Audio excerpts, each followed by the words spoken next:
Good day, folks, and welcome back to some more Escape from Ever After Inc., as well as doing Scarlet Hollow afterwards, assuming my PC doesn't crash. So, I'm going to be trying to first book it over to the room that was giving me so much trouble in terms of stability. Hopefully, the game won't crash multiple times again. If it does, I did do a backup of actually saving after this room, so I could at least skip it then. But nonetheless, hopefully everyone's having a great day. And let us get underway. Actually isn't too far from the end of the game, so I'm not so sure that this will be on for too long. But even so, I'm just so close to finishing that I just want to see this through to the end at the very least, especially for both games. Hopefully I'll be more willing to try more stuff with getting these PC problems fixed. Right into the water. Oh hey, welcome son. Hopefully you're having a lovely day. So we are starting out with Escape from Ever After, which is a lovely little Paper Mario-style game. That's right, I need patches to break this.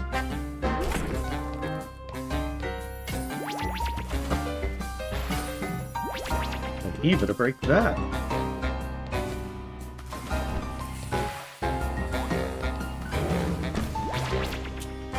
And then that way I can bring this across. New mouse friend. A new trampoline.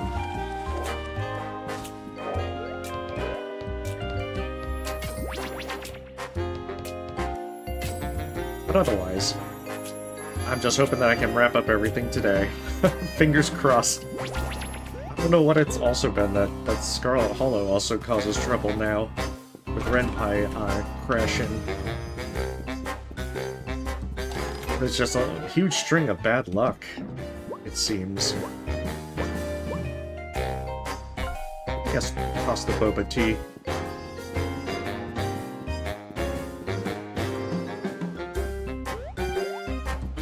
The tiramisu is still very useful.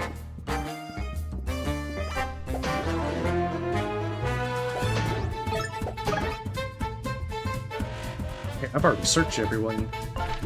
Or researched everyone.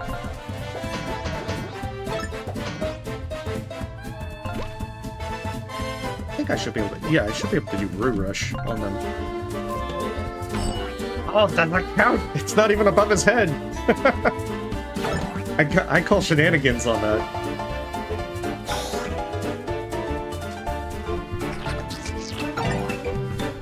I absolutely call shenanigans.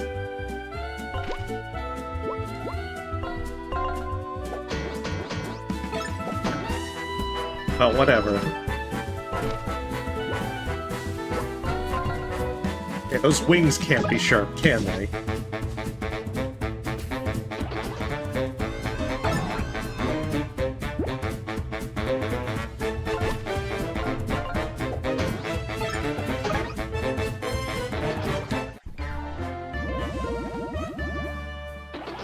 I do like using Eva as the Mocha recovery person. But so. I feel the lack of defense boost. Oh, these guys have huge defense. Oh no.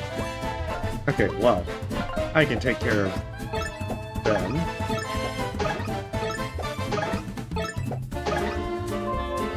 That is unfortunate because I would have much preferred to keep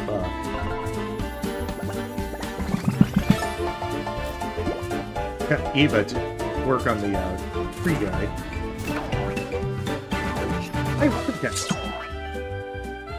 Yeah, it's going well overall. It's just getting back into the swing of things.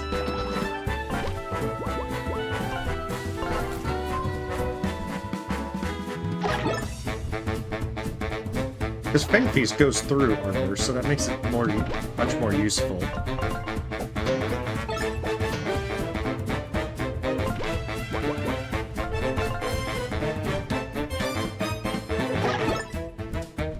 Plus, this is a great way to keep Eva healed.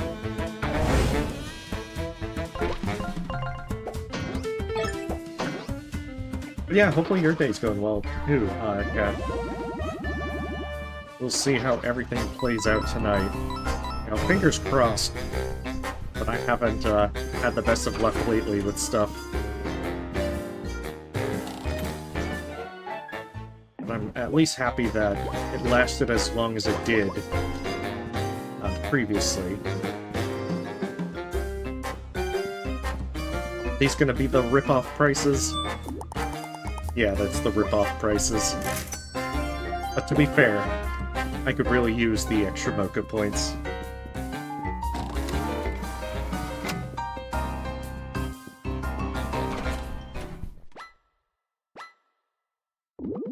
Who the heck are you? Storybook employees are not allowed up here. Oh, nice. That's good. And you're interrupting a very important meeting. Get lost. These must be the rogue employee security alerted me about. How utterly tiresome. Gentlemen, we'll have to continue this later. Please handle them for me. This meeting is now in session. Let's start with the most pressing item, your destruction. First of all, your health bar is an unsustainable expense. I'll be cutting it from the budget. Don't worry, I'll rebrand your downfall as a case study in failure. The minutes reflect this battle will end in your termination. Oh, that's right, I have to actually research them as well.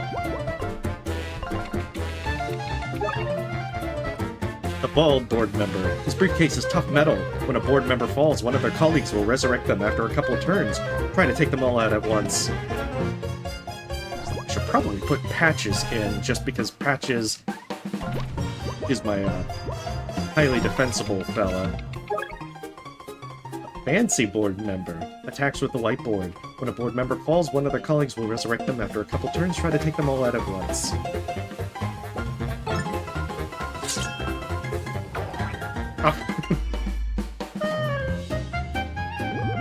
Market is too high, watch your head! Still gotta research. Board member. His directives will restrict your combat abilities. When a board member falls, one of their colleagues will resurrect them. Same thing.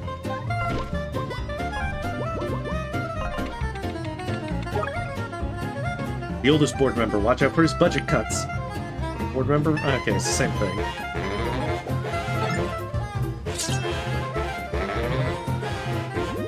Body check! Oh, the timing for that's a little bit harder. Time for budget cuts!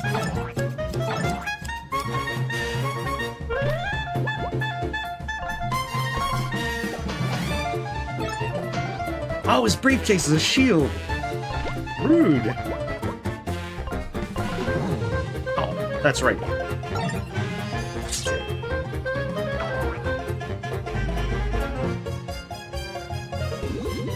New directive, no synergy attacks. Market is too high, watch your heads.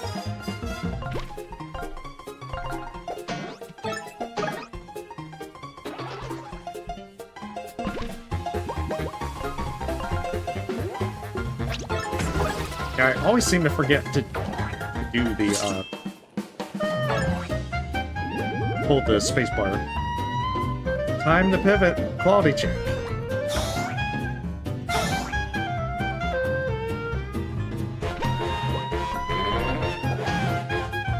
Oh, he can use his friggin' clipboard? No! It's illegal, man.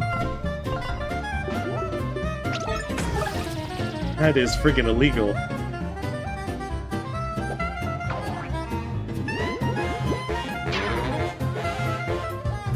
I guess so. I might have to bring in Eva for Frog Kiss.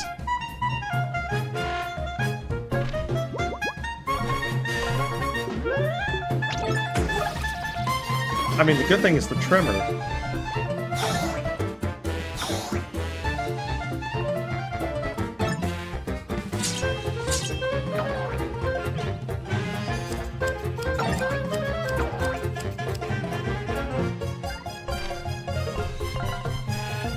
I feel like just whittling them down with patches seems to be the easiest way.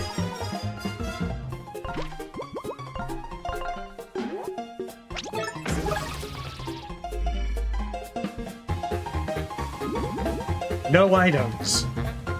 Items are banned from this.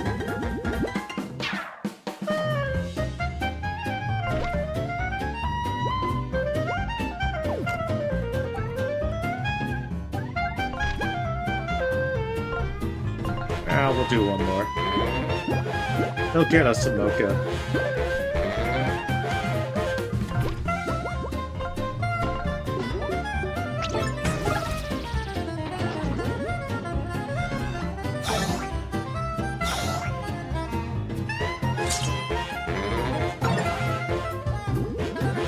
You need to pivot. That's right. Move it. Oh, you didn't pivot at all. Come on. I call shenanigans on this. Yeah, I think I need to put Eva in for Frog Kiss.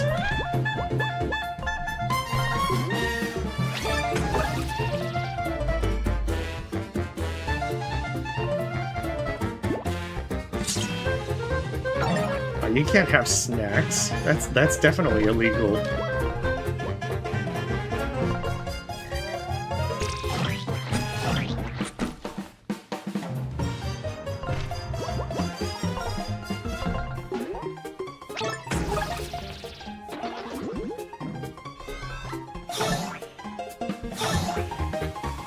Because Eva has a lot less defense.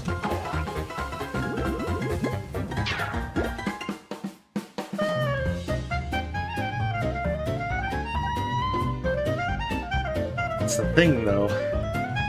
I should probably use an item.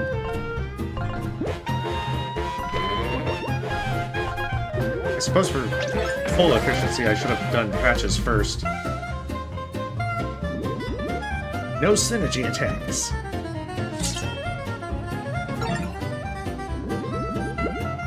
That's right. Ah, they keep pivoting to the same place. I like the Three Little Pigs attack in that respect.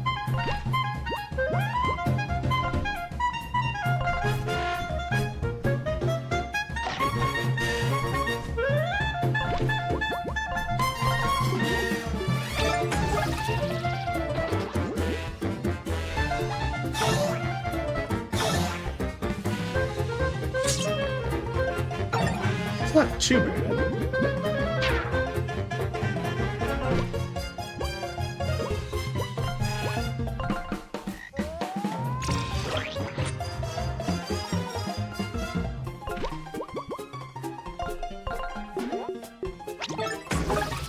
That knocks that guy out. A temporary setback. He'll be back after a brief recess.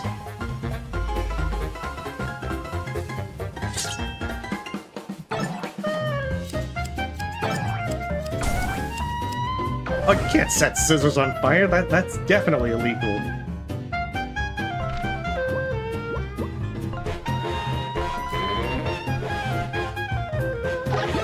So that takes him out.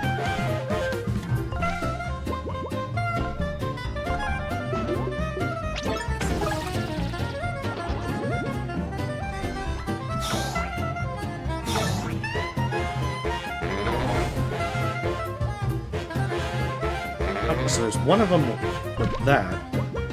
So if I do Fang Feast... Oh, but then I won't have enough to be able to do another Tremor.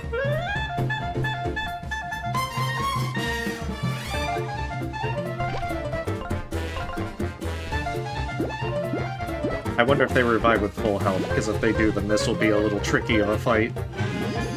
Yeah, it's just an unresolved action time. Time to pivot! Okay, only 6. New directive, no items.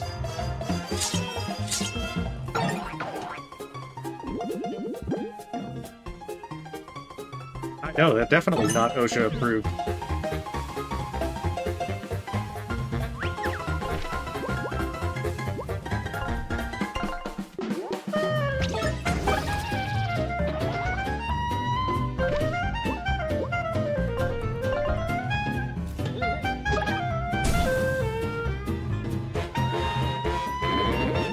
synergize our core values and get back out there. Ah, damn it.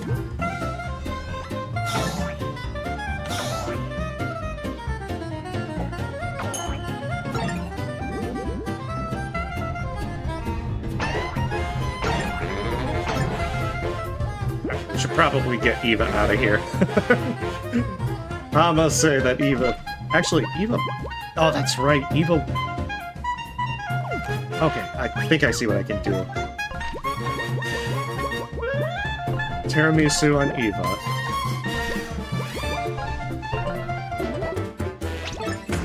And then Teddy Tremor. And it's just this fella. Fang Feast. And he dead. Meeting adjourned.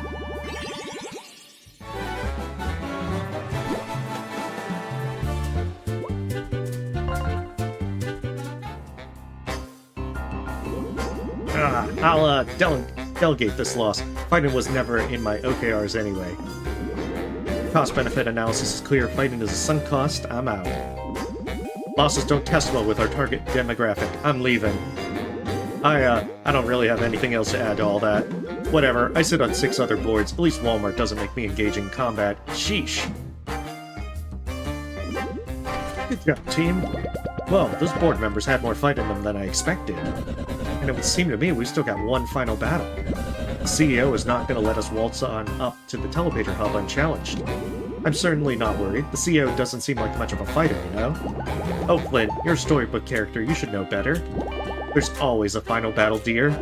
And believe me, the CEO is definitely hiding something up her sleeve. There's only one way to find out. Let's go. That actually would be pretty funny. It's just like, can we just shut everything down? Okay, the end.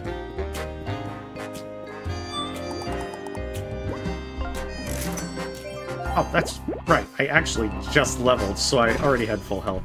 Whatever. Money will soon be meaningless.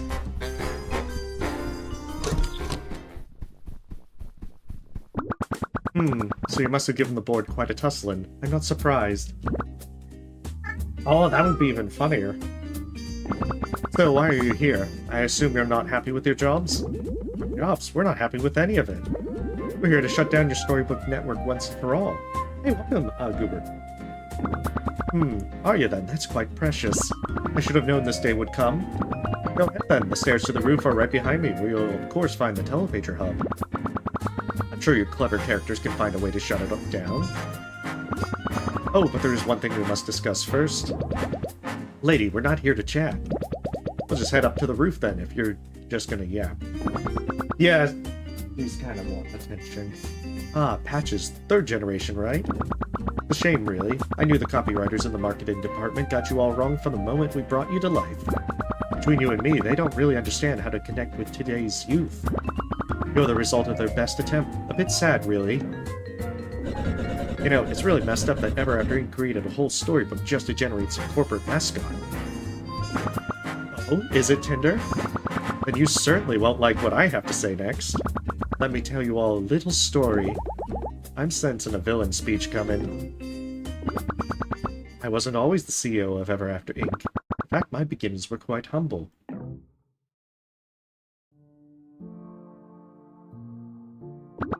Once upon a time, I was a struggling author. I lived in a dingy apartment, always on the verge of eviction. It was a miserable existence. I wrote stories with everything I had. Words poured out of me. My writing was raw. It was alive. But despite my best efforts, the world only responded with silence.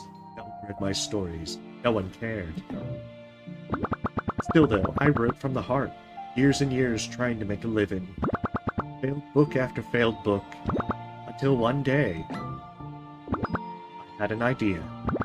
It wasn't born from some flash of genius or spark of passion. No, the idea was born of desperation. I was done trying to write from the heart, trying to create something meaningful. Then I wrote something cynical, something I knew I could sell. It was a children's story, one with zero substance, zero novelty. I recycled all the tropes I could think of, so I got to work. And And finally I finished my first draft. The Adventures of Flint Buckler. You've been a cliché all along. I'm the author of your storybook. You... What? Huh? What did I miss? It, seems that the CEO is also the author of Flint's and Tinder's storybook. Oh, okay. That's right, you. Wait, what? That's crazy! Oh, sorry, you can keep going. Ahem. As I was saying, Flint and Tinder, you are my creations. You... Wait, did you write my storybook too? No, now let me finish. So anyway, as I was saying, Flint and Tinder are my creations. And boy oh boy, the Adventures of Flint Buckler was popular. It flew off the shelf like hotcakes. For the first time, I was a known author. People asking for my autograph. Can you believe it? I'm still trying to wrap my head around this. I mean, okay, that explains why Flint is such a weak, thin character. There's just no depth there. I always thought he must have been a rush job. But what about my character? I'm full of depth. Most intricate of villains, layered, complex. I mean, right guys? Oh, come on. A brave and headstrong fairy tale hero and an evil dragon. There was nothing new here with either of you. You're just a recycled hodgepodge of all brain-dead fantasy archetypes that came before you. And I happen to make a fortune off it. But it was never really about the money for me. You see, I ever wanted to be an author so I could tell stories people would remember. And for one brief shining moment, I did. The Adventures of Flint Buckler. One silly idea that caught fire. And so the money kept pouring in. I tried to write other things and go back to what made me passionate. But after that silly book, nobody wanted anything else from me. So I made sequels. Became a best-selling series, in fact. I even made movies. Naturally, they were terrible. But eventually, without another hit on my hands, my popularity began to fade. And I refused to slip back into obscurity. So I thought, what if stories could last? Not just as books on a shelf gathering dust, but as entire worlds we could use. Worlds that could fuel lives, create jobs, keep the lights on. Indeed, so I started this company, and through groundbreaking technology, we commercialized storybook worlds. I gave them purpose, I gave them longevity, I gave myself a future. Why scrape for another bestseller when I could own all of them? Why slip into obscurity when I could build an empire that no one could forget? You had no right, and we are going to take you down. Sure, go ahead. Trying to shut down the telepater hub, destroy everything I built. What if your storybooks fade away one day, Without my empire, there's nothing to keep you relevant. And someday, maybe you'll fade away entirely. If that all sounds good to you, I'll be waiting for you on the roof for a final confrontation. I do hope you'll join me. This job can be so drab. Come on, let's go follow her and end this. I always hoped the author of our storybook would have been, I don't know, better? But she despises us. But with all due respect, who cares? My character was created by Ever After Inc.'s marketing department.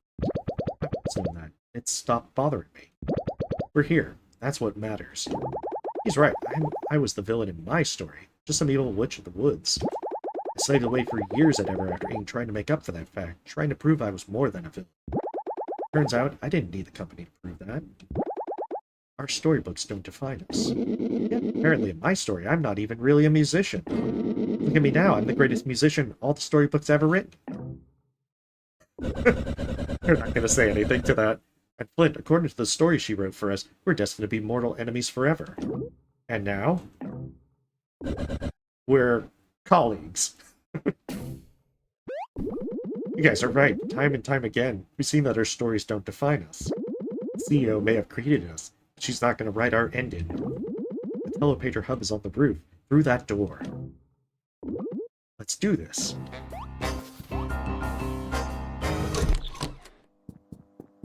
After I loot these treasure chests.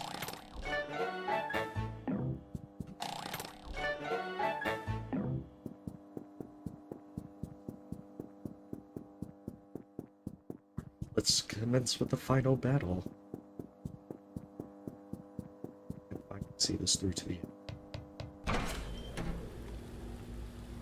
Please tell me there's a save point out.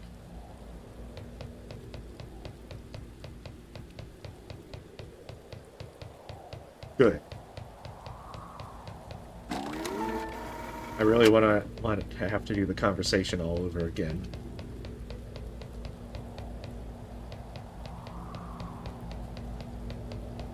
Now, I feel like this would probably not be good to be exposed to the rain.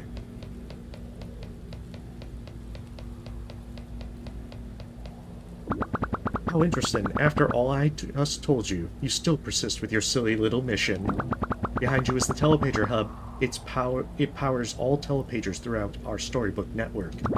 You're here to shut it down, yes? Just behind me is the control panel. Why would you have a big red button to press? See that big red button? That'll initiate a self-destruct sequence. Why would you just have it out in the open? Indeed, it's ridiculous. Our foolish contractors insisted on building a self-destruct sequence into the hub's design. Real-world workers, right? So glad I don't have to deal with those regulations anymore. It doesn't matter, because you won't be getting to the control panel anyway. Nah, not really. I just basically used Patch's like stomp ability, and I mostly used like Eva for like Fang Feast and Frog Kiss. Like my ride, it's the newest iteration of our telepager device. You all get to be the first to test it. How wonderful! Now, it's time to meet your maker.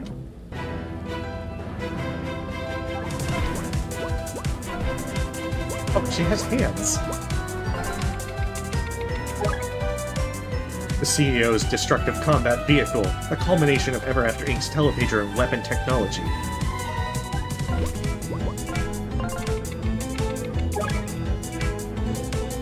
Pager's hands pack quite a punch. Defeating them will give your team a temporary break from the onslaught of powerful attacks. Okay, that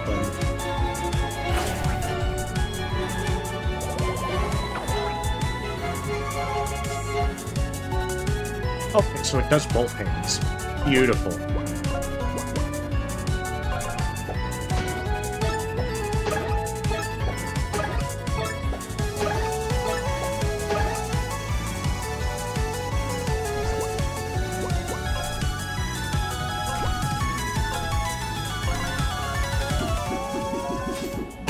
They have so low health, I'm guessing that they probably revived.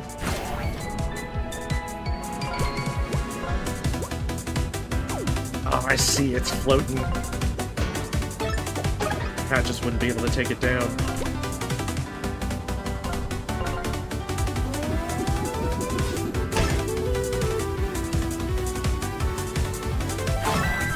Okay, starting to get the timer. Oh, they revive fast.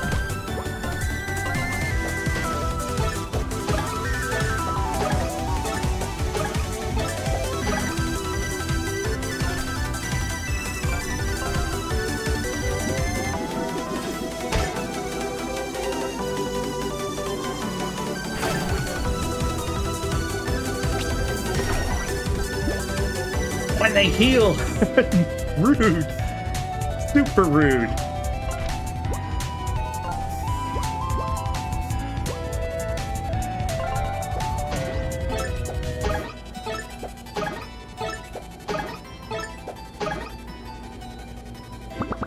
Let's try a different approach.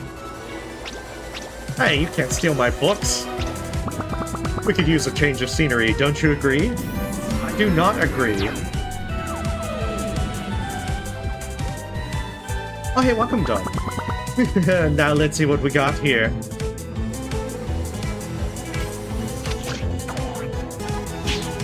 What's this now? You guys are taking on the CEO. You're crazy, but come on, boys, let's help. What the? Stay out of this. Nice. They're good for something. Good luck, guys. We'll be rooting for you.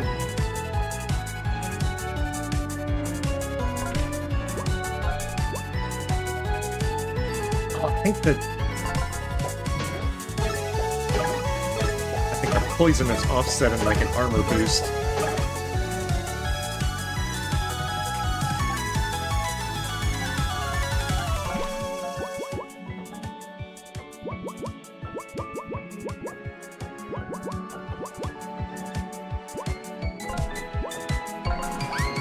Here.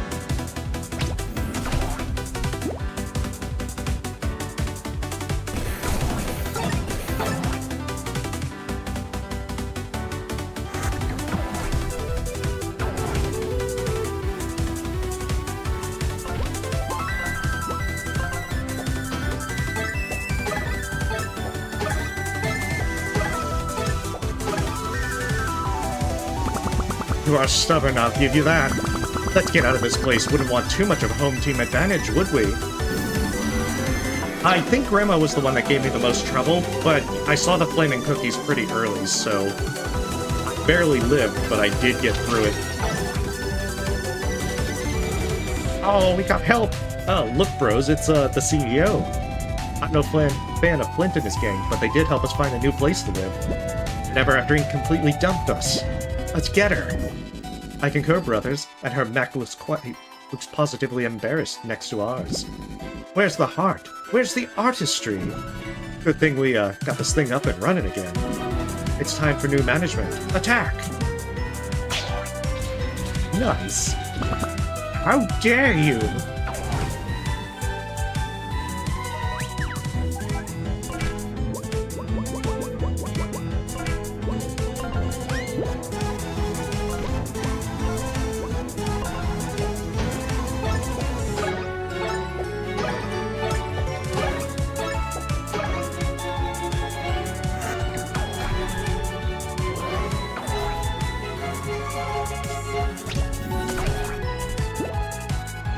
Timing for these are a bit rougher.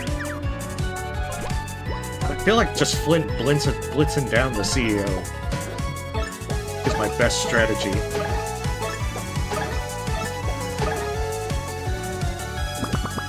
Still hanging on, hmm? What other storybooks do we have here? Exactly. Ah, this is a great one.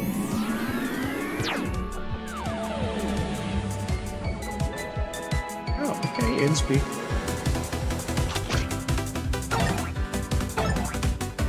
Stop bouncing the poison! You lot have found yourselves in quite the predicament. Fortunately for you, we are still in your debt for earlier assistance. Lulu, now if you please. Drive her insane! Ow, leave me alone! Good luck!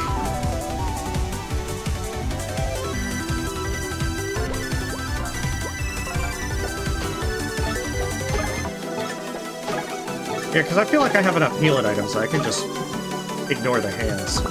You're still persistent? Unbelievable! Let's try another venue.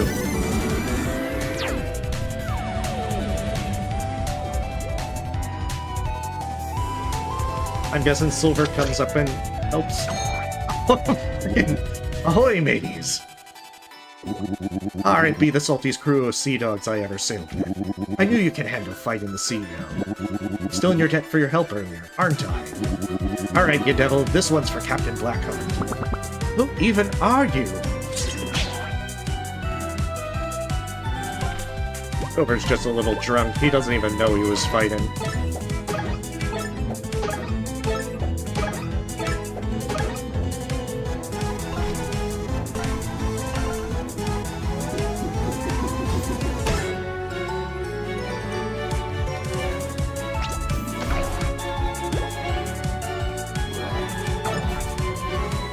Looks like... Is that a mark?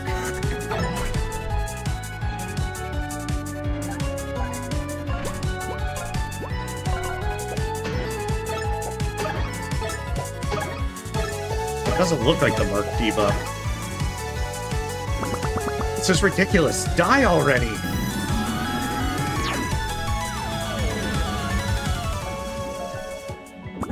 It ends here! Oh, that hurt. Oh, it just had 5 attack this time. Alright, so we'll have Patches heal.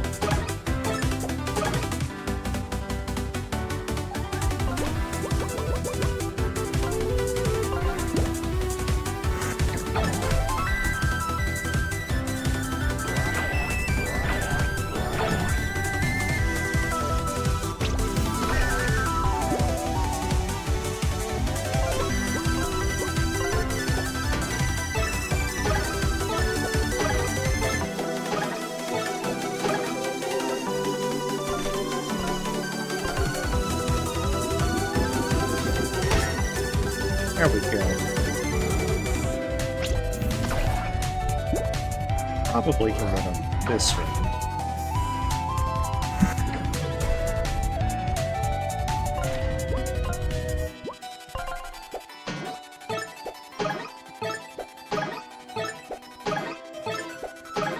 There we go.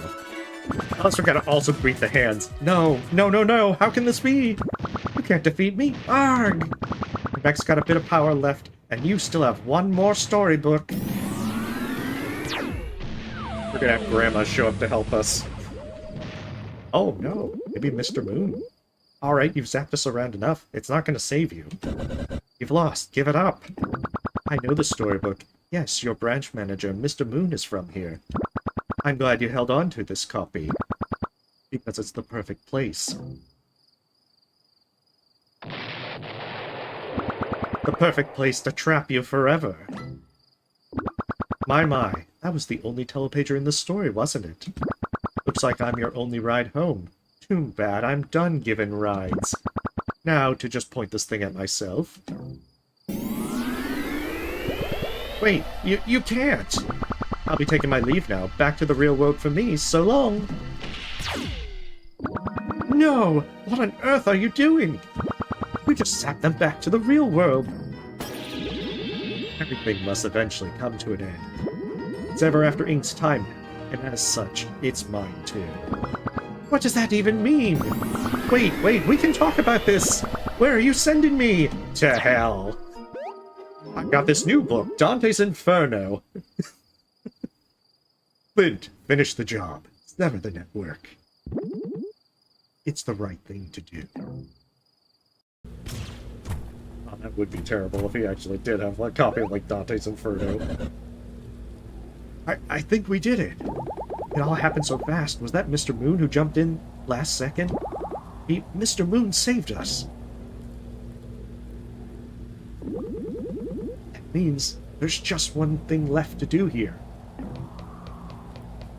I see. Worse than the ninth circle of hell. You really gotta do this, huh? Yes, we may have defeated the CEO for now. But if we don't destroy the telepager network, Ever After Inc. will just replace her. We need to do this to purge them from all of our worlds. Wait, have you guys decided what storybook you're gonna jump into before the telepager shut down?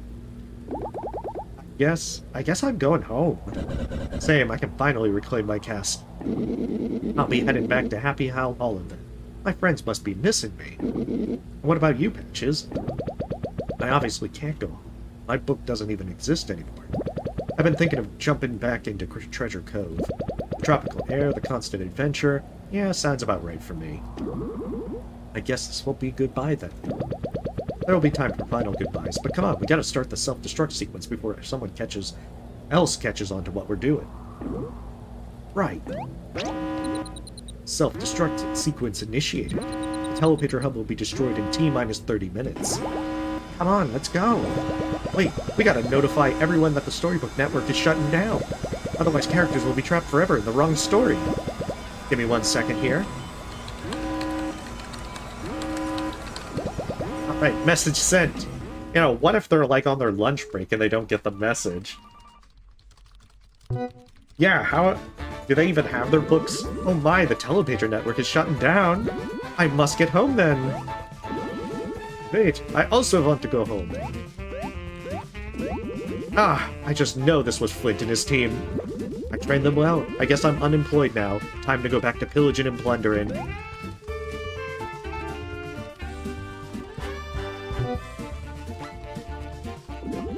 Oh, where do I even want to go before the telepagers close?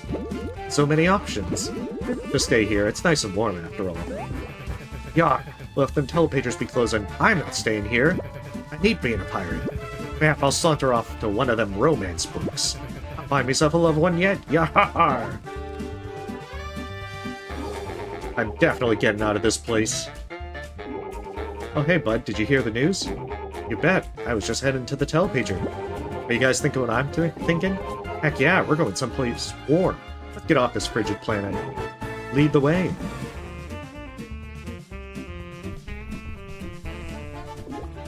Nuts, did you hear? Did you hear? What? What? Spit it out. telepager network is shutting down. We got an hour to skedaddle. You got 30 minutes, bub. Where do we want to end up forever? Huh? Maybe we should be going home. Yeah, we're the titular three blind mice. We gotta rep our storybook. Nonsense. We're staying right here. Think about it, you dimwits. Everyone's gonna be clearing out of this castle. We can loot it unimpeded. Treasure that'll last us for lifetimes. What do you mean, lifetimes? Boss, only got a few good years left. I'm not that old. Besides, I gotta get enough riches to provide for you useless sacks of fur long after I'm gone. You share a brain cell between the two of you. You won't be able to make it out on your own. We're staying here and looting for as long as we can. Sounds good, boss.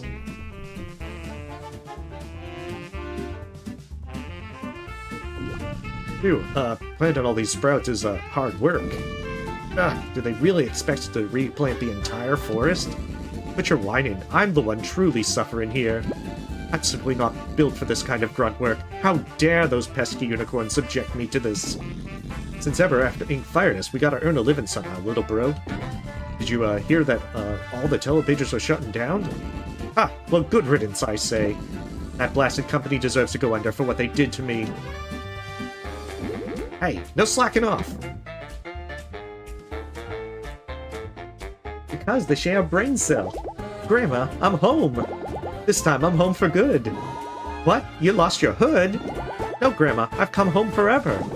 I no longer have to work. What? You no longer have to twerk? Ew, no, Grandma, I said work. Now I'm a jerk. Now watch your mouth, young lady. Excellent news, my dear Lulu. All the telepages are permanently closed. Which, by my calculations, mean we can at last be together forever. I love you too, honey. Yeah, here's 30 minutes thinks an hour. It's a good thing they're planning to stay in that storybook, because I'd be screwed over. Yeah, I hear them blasted telepagers be shutting down, Portcullis will be growing a whole lot quieter soon, don't you think? The old crew pulled off their impossible mission after all, did they? Ha! I should have known those scallywags had it in them. Not this pack of sea dogs to ever sell beneath my colors. Why, they have invested me in a fair bout of fisticuffs.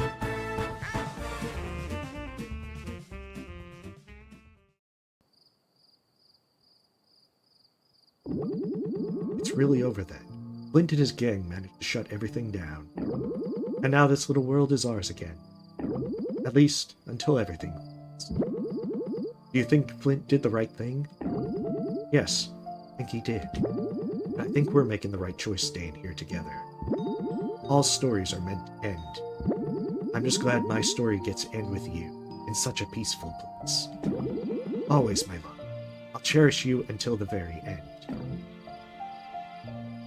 Or at least until a reprint.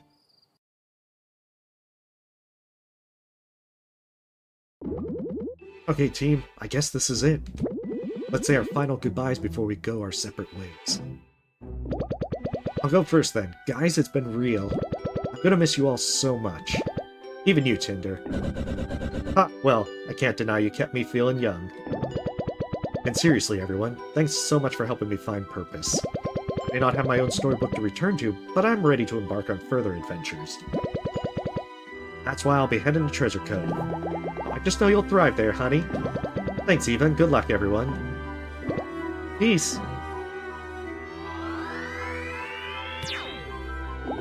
Goodbyes are so hard. I have to go next before I'm a sobbing mess.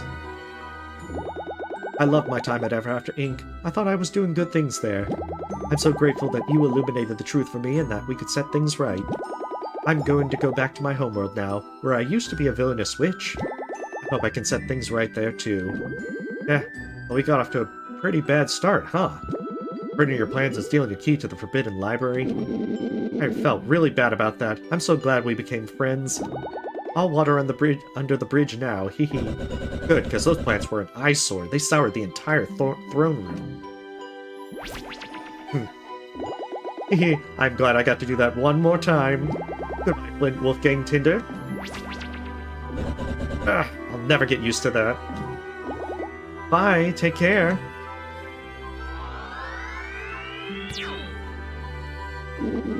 No, I don't want to say goodbye. It's too sad. Ah, you guys were my best friends ever. And to think we only met because you guys were such big fans of my music. Oh, I know. Let me play a little goodbye song. There once was a... No, that won't be necessary. Oh, you know, just because, it'll, make me too sad. Yeah, that's it. Aw, Tinder, you're too sweet. I understand, friend. I'll miss you, though, really. At times. I admit you even warmed this cold heart. You brought so much joy to our team. We'll miss you. Keep working on your music. Thanks, guys. I'll never forget you. Bye. One more hug. What the? Bye, Tinder. I'll miss you so much. Okay, I'm going for real now. Goodbye, Wolfgang. Guess that's it, huh? I miss them all so much. Yeah, me too. I never thought I'd be saying that. Can we go home now to our storybook? Yeah, let's go.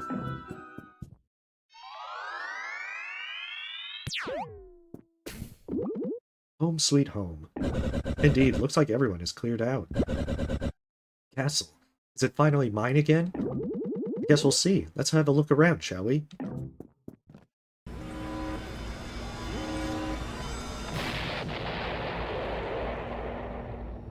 They're gonna get fined for littering. Where am I? Where did those brats send me? Oh. Oh gosh, you're up. Did you enjoy your nap? What nap? I was knocked out. I hit my head pretty hard. I think I need medical attention. Oh, you humans are so funny. You look fine to me. The telepager! Listen, Wolf, where's your storybook's telepager? If I don't get there immediately, I might be trapped here forever. The tele what now? It's a big device with a laser. It's a big metal machine that's unlike anything you primitive wolves have ever seen. You can't possibly miss it. Where is it? Oh, you mean the doohickey that's in the library over there? Gotta go. Oh yeah, that machine just went kapoof. I think it's broken. What? No, that can't be. How long was I out? I'd say you were napping for at least a few hours. No, this can't be happening. Not to worry, ma'am. Our village is a great place to live. You'll be happy here. Good friends, good food. In fact, we just figured out which berries don't make us dizzy.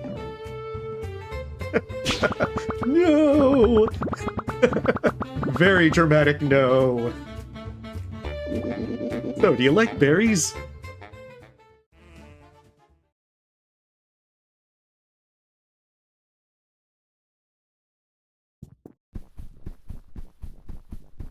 It's gonna take a lot to get this all out. Huh, it's kind of eerie in here without all the employees. They could have at least cleaned up after themselves. It's gonna take ages to remove all this office junk. Hey, you could start your own business with all this equipment. Ah, no thanks. Tinder runs a scam call center. That's the sequel. I'm quite done with the corporate life.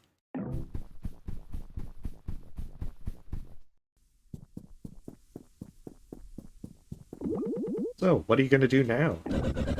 I'm just going to kick it back, relax, and finally enjoy some peace and quiet. I'll never get my body back, but at least everything else can go back to how it was. And you? You're going back to your village, right? Yeah, I guess so. You'll let me come visit you in your castle, though, right? My schedule's going to be pretty busy over the next few centuries. You know, dragon things. Okay, fine, you can visit sometimes. Let's not make this a regular thing, though. Exactly. Great, I was thinking weekly. Hey, what? No, get back here!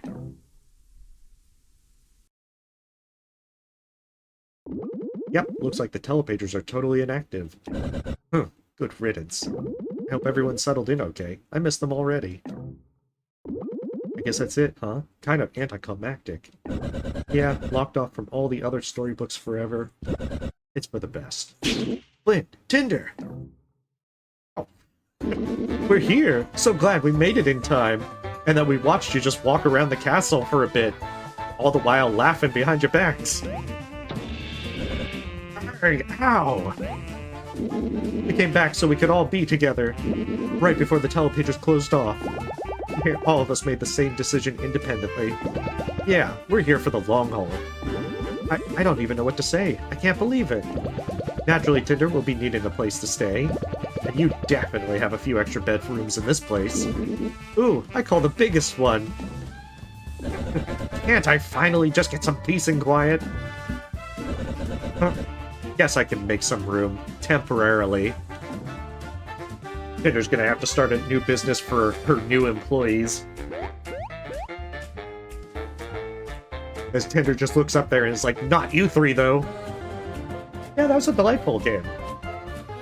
I mean, music is also really, really good for this one.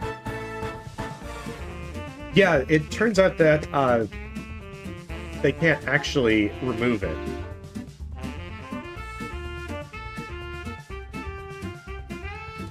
Yeah, she has no choice. The key, from my understanding, was that Mr. Moon destroyed it after she went back on their deal to betray the group.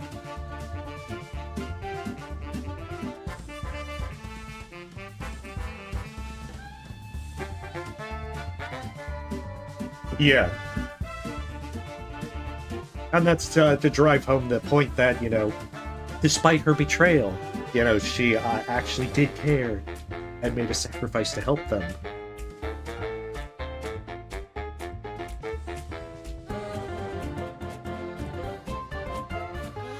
Yeah, really good game. And once we get done with the credits, then we'll switch over to Scarlet Hollow. Yeah, no worries. I mean, it was the one scene with the Icefall Chronicles once Moon shows up and takes the Lexa chip.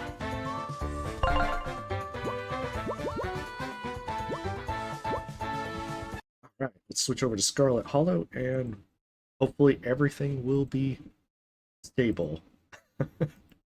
At the very least, we've got Ever After Inc. done. That's the important one. Oh, son of a... being difficult.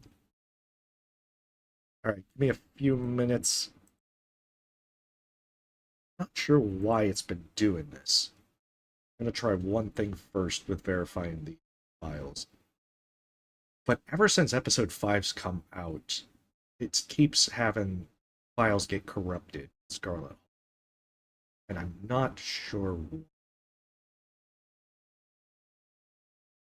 It's very frustrating because, you know, sometimes it'll work fine and then it'll just start crashing. And it's crashed again. Okay. Give me a moment. I'm going to try the more interesting way. I made this work last night, but it took a few minutes.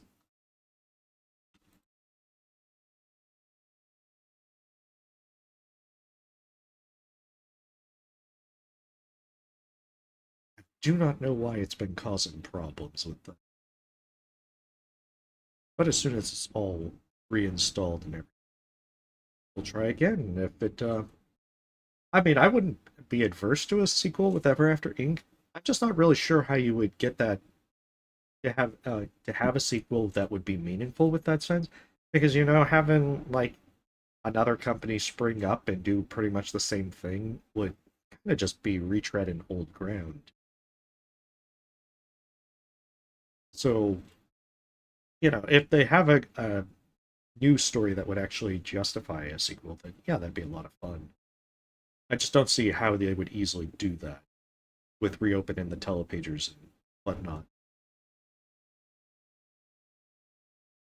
But I mean, I really enjoyed the story. Although I do think they could have probably taken over the company themselves. You know, they can't install another CEO if they are the CEO. Even though there'd probably be problems that would result from that. So maybe it wouldn't end well anyway. That's true, because the nephew got the Director of Storybook Affairs position, and we never see them. But, you know, it was like their first day. It's their first day. They can't have the intricacies of the company under their belt to be able to take over. No way. We're getting there. And hopefully this works. I really want to see episode 5 to its completion tonight. 30 years later. Or even worse, they come back with the Adventures of Flint Buckler 2. So now we have two different Flints. Oh, it is still... No, damn it. Okay, I'm gonna do a complete reinstall. See if that works. I'm so sorry. This is, it's been very curious with all this. I don't know why it refuses to actually do everything correctly. Wanted to crash. But the weird thing is, it's not only just with Scarlet Hollow, it's been with Slay the Princess as well. The few times I've been trying to start up Slay the Princess, I get the same errors, and I was able to get everything working last night, but now I'm waiting. It seems like it's periodic that just wants to cause problems. Alright, so if this continues to not work, then I'll have to call it here, which is sad. And then I'll probably just play episode 5 on my own whenever I get a chance. The first half actually was pretty quick because we went through the Forbidden Wing. We found the locked room where they kept whichever Scarlet was locked away. And then we spoke with Wayne, who mentioned we shouldn't trust Tabitha. And with that, he told us to find the witch. And we went to first find the witch, which led us to Sybil's place. And we talked with Miles, because we can't remember Kanika, and it pointed us to the farms. The farm, I believe it was Tremaine farm, where Duke and the other farmer had their squabbles. Try one more thing, and ideally this works. But that actually ended the episode right then and there. So I tried also doing other things like going to Oscar. I also tried leaving town, and it does not end well. But on my own, I went and I spoke with Tabitha. So that it is very interesting if you actually do. Oh my goodness, it still will not. Oh, it will not do this. Don't know why it won't do it. All right, I'm gonna try one more time. Oh, this is terrible. Yeah, I actually just finished it right now. But unfortunately, Scarlet Hollow is causing issues and crashes and all sorts of unfortunate things, and I'm trying to get it to work. Of course, I get the feeling that even if I do get it to start up, it doesn't necessarily mean it's going to continue to run. And I don't have a hopeful feeling at this point. But, you know, fingers crossed. The worst case is I just waste a few minutes trying to go in.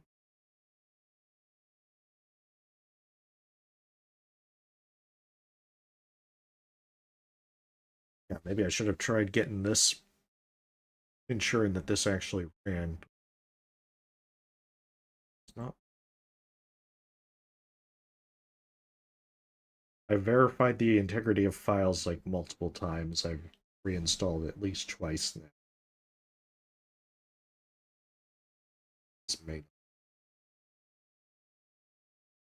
Yeah, it keeps having the same files fail to validate, reacquired.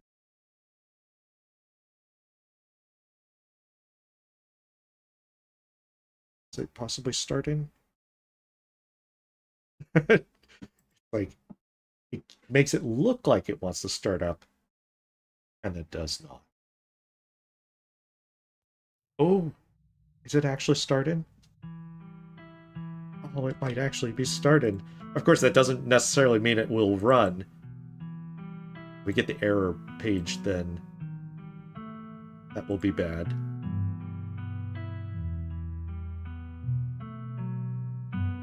Alright, fingers crossed, you know, Lucky Charms and everything.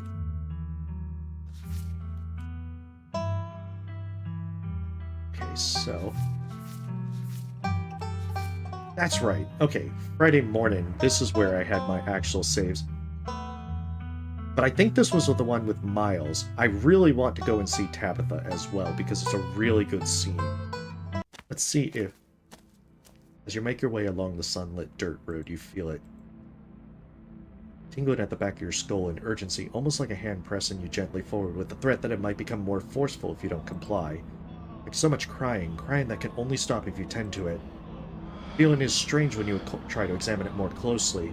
Contradictory, the cries of a presence that both desires to be alone, yet at the same time needs you in its presence. Beginning to bring something into this world and needs your help delivering it. Okay, so I think that was the one after talking to Miles. So I'm gonna go back.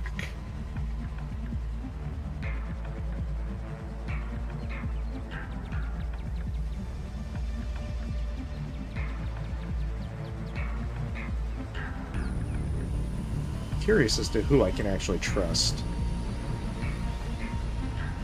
Can you trust anyone? Wayne, Stella, Kanika, Oscar, Avery, Sybil, Dr. Kelly, Bo. I like how Tabitha is not there.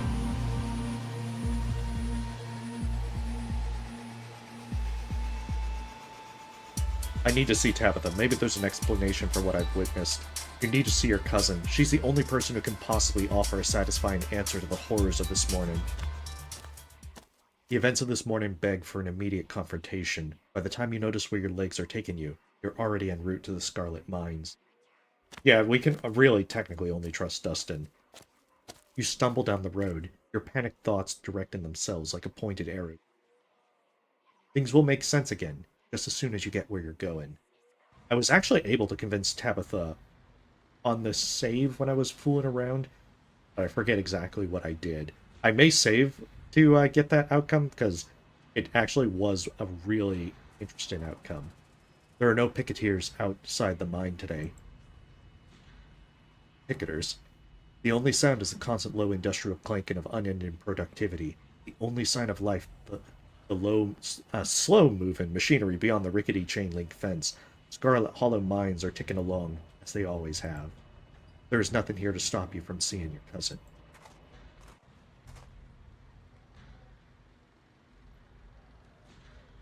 Here you are, outside your cousin's office. The only thing left to do is go inside.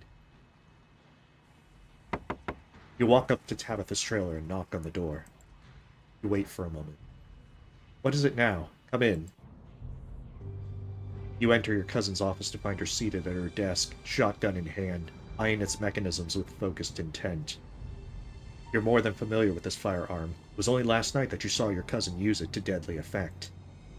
You have no idea how much she knows about what you found in the Forbidden Wing, but you're ready to give her the benefit of the doubt. Be glad you didn't have to wander through a crowd of angry miners to get here. They were all lined up with their signs yesterday. But I diffused the situation. Everybody's back to work, including me. Except, of course, the people who started the whole mess. They can go cause trouble at some other mine. Probably all spies from some union anyway. So, what made you decide to come bother me today?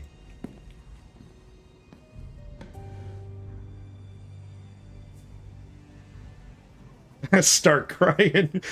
Just like how you know, I really need to see how many times you could just open up a conversation by just bursting into tears.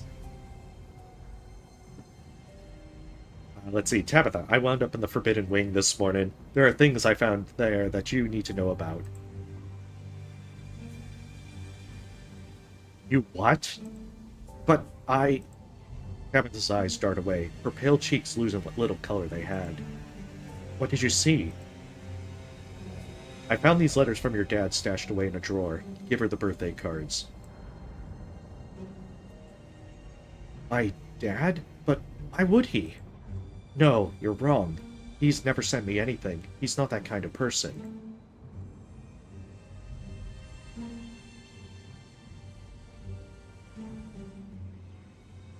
Say nothing, letting the cards speak for themselves. You slide the cards you took from Edwardine's room across Tabitha's desk. What's interesting is, if you actually sacrifice years of your life to the ghost, you can't actually move the boxes to go into Edwardine's room unless you have powerful build. Probably a good thing that Tabitha took the deal for me. He wanted me to visit? There's a glimmer in Tabitha's eye, just for a second. She blinks it away, anger flooding back in. This doesn't mean anything. Pearlanne knew him better than I ever did. She never had a good word to say about him. Not one. It's easy to send letters once a year. It's easy to write little notes, some stupid kitschy cards to someone you don't know, pretending it's someone you care about. But he didn't come back, did he? Pearlanne was protecting me. She knew what he was really like.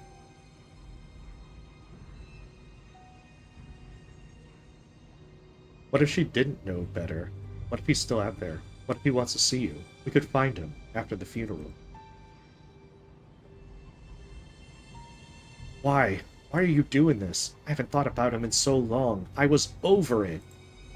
Do you even know how bad it used to be, seeing other kids with their parents and knowing one of mine decided he didn't love me enough to stick around? I guess you might, actually. Tabitha sighs, her eyes wandering up to the ceiling, away from the cards and their saccharine dishes. After the funeral. Is that what you said? Maybe. Maybe after.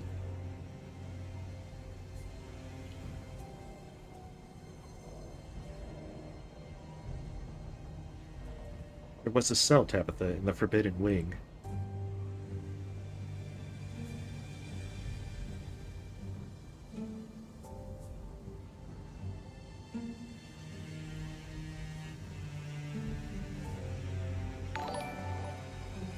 You'd know it. It was the same cell we saw in a vision of on Wednesday, the one with Avery. Hey, Hee, thank you for the sub.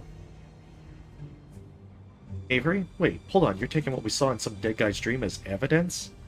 None of that was real. I thought that was obvious. Even if there was any truth to it, you can't know what the truth might have been, not with all the, imagery or whatever. There were unicorns! Besides, anything you found in the Forbidden Wing is ancient history. I've already paid enough for the sins of the past, don't you think?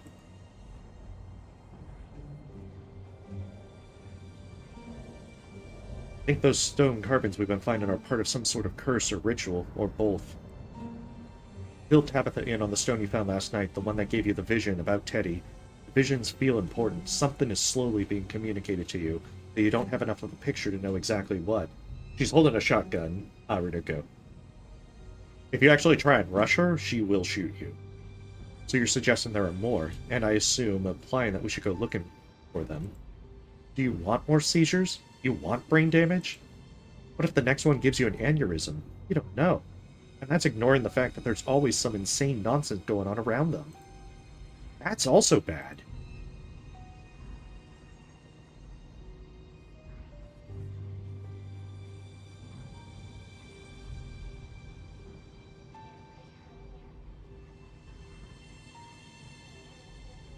They're important, Tabitha, and I think you know that.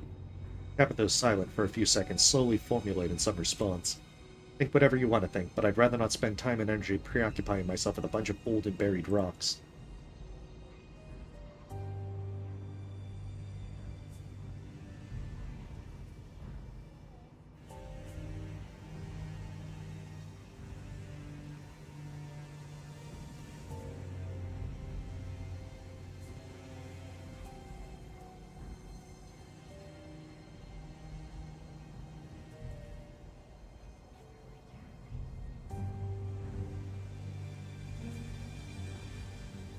Trying to find out which one I remember doing.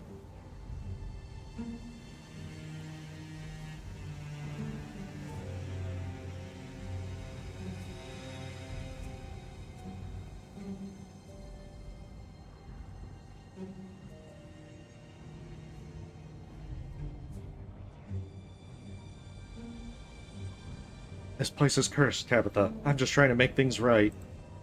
Tabitha waves her hand, motioning desperately for everything to stop. Our family has done terrible things, Cranky. Is that what you really want me to say? Is that what you really want me to admit? Fine, I admit it. But I'm part of that family you hate so much, and those terrible things were all done for a reason. There's a legacy. There's a whole economy at stake here. The mines have to keep running. They put food on people's table. People who otherwise wouldn't get to eat. There are entire generations who have gotten to lead decent, comfortable lives because the mines keep running. And don't you dare try to tell me how hard the work is. I know how hard it is. But this isn't just the miners we're talking about. It's their wives. It's their kids.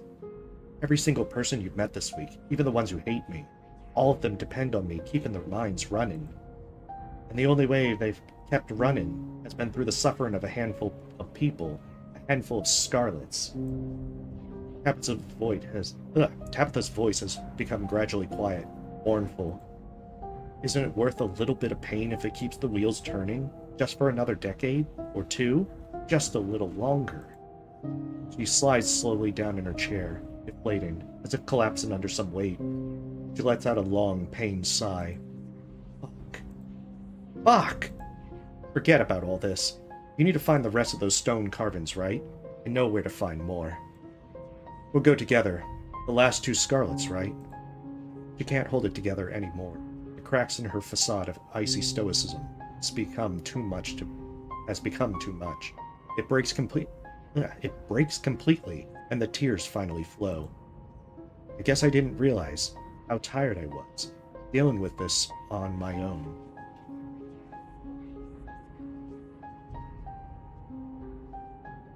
I knew it! I knew I could wear you down!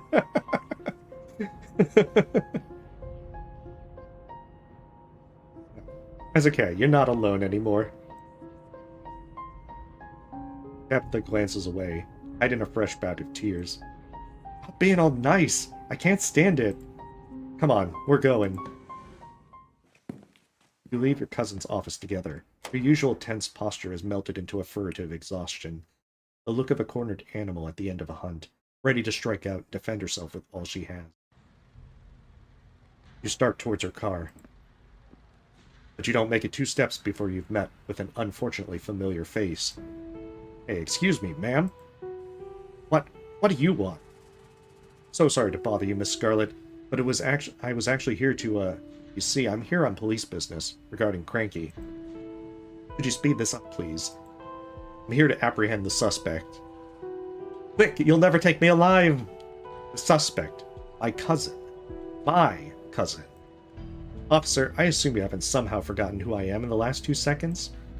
No, ma'am. Tabitha Scarlet, owner of the Scarlet Mines. Of course I know who you are, ma'am. But you must know it wouldn't be a very good idea to test my patience by threatening my last remaining family member with an arrest. Do you know that? Hey, I admit to nothing. I have the right to remain silent. Affirmative, ma'am. But I don't serve the Scarlets. I serve this town. And being a Scarlet by blood doesn't protect anyone from the law. Okay, so you're going to arrest my cousin anyway. On what charges, exactly? I'm still investigating the death of Duke Calloway. Your cousin is the prime, so you have no evidence? I have plenty of... The officer's radio crackles to life. Franklin, pick it up. Pick up already. We ain't got all day, boy. Sheriff, I'm actually just in the middle of a discussion with Miss Scarlet trying to apprehend... Your thug is trying to arrest my cousin on false charges. Everybody quiet. I don't want to hear it. We've got a situation we need you for, Franklin, so get down to the farms pronto. Got ourselves a possible 187 brewing. 10-4. How lucky, officer. Because let me tell you, if you had laid a single hand on Cranky's head, I would not have rested until I had your badge in my hand and your ass on the curb. It's a shame we're all headed to the same place. I have business up at the farms. Miss Scarlet, this sounds like it might be a very serious situation. I don't think it's wise for any civilians to get involved. Franklin, quit pussyfooting around up there. I don't give a shit if someone follows along. We need you here ASAP. Fine. What the sheriff says goes, but bring your cousin. We'll finish this later. The officer hurries back to his car, leaving you with your freedom preserved, at least for the time being. I hope me doing that means something to you. I mean, we are besties with Tabitha on this run. She says nothing else before walking to her car and motioning for you to follow, and you do, slipping into the passenger seat. Now, the interesting thing is if she hates your guts, this plays out so much different. Oh, holding you at gunpoint and pretty much calling the police to arrest you. The two of you ride in near silence, following the sirens all the way out to the farms on the edge of town. Tabitha, ever the cautious driver, loses Franklin almost as soon as he turns on the sirens. You can feel something. Your head swims, your ears ring. There's another stone nearby. Its hold on you growing strong, trying to detach you from the solidity of the car's leather seat beneath. Oh, Dr. Kelly's here. So I will periodically save so that just in case things crash, I don't lose too much progress. A tingling at the back of your skull, an urgency, almost like a hand pressing you gently forward, with the threat that it might become more forceful if you don't comply. Yes. Tabby, you want some peanuts along the way? Like something crying out, and its calls will only stop once you've found it, and given it what it needs. Mystical, the feeling is strange when you examine it more closely. Contradictory, the cries of a presence that both desires to be alone, yet at the same time needs you in its presence. It's bringing something into this world, and it needs your help delivering it. As you step into the fresh air, you find yourself having to dig in your heels to stop from taking another step forward. Your teeth grinding restlessly as you try to ignore the invisible, eager thread tugging at your chest. God damn, that cup dries fast. Hey, are you okay? You're feeling that thing in there, aren't you? I feel it too. Just keep your cool, okay?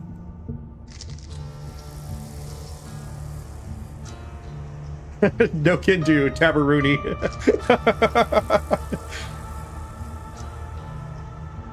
How are you keeping it together? I don't know. Maybe it's because I've lived here my entire life. I'm used to it. Cranky? Tabitha? What the hell are you two doing here? You know this is an active crime scene, right? Yeah, we followed Franklin here. It's complicated. So, they all went into that crazy farmer's house, huh? It sounds like it. Yeah, first the sheriff went in alongside that white deputy, the one in the sunglasses. Then something happened and there was a gunshot, and then this awful shrieking. Weren't no creature I have ever heard. That's when that other deputy, the black one, he ran in, and the door shut behind him. Nobody's come out since. Shit. Tabitha, you're not thinking of going in there too, are you? That's why we came here, Joan. Talking is just noise. Their words don't matter. There's a humming in your head, almost like a voice. One you can just barely make out. But you know it will be clear the closer you get to that stone. You start wandering up towards the farmhouse, at the top of the hill.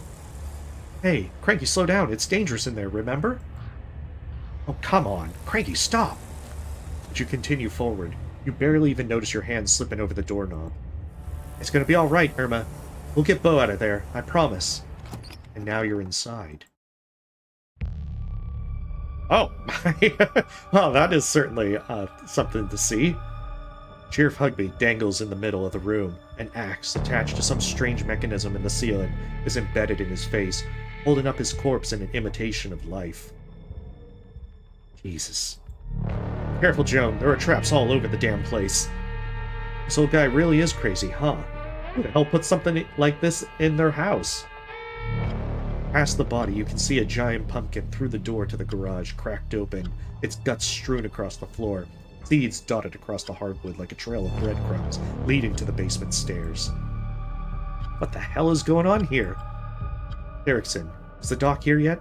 We need a medical professional down here. His voice is coming from the basement. That's where you need to be. He's been shot, Joan. I think you'd better call somebody. The doctor's here. Julius, you should let her come down. You don't really want the officer to die down here, do you? I'm not the one blocking the stairs.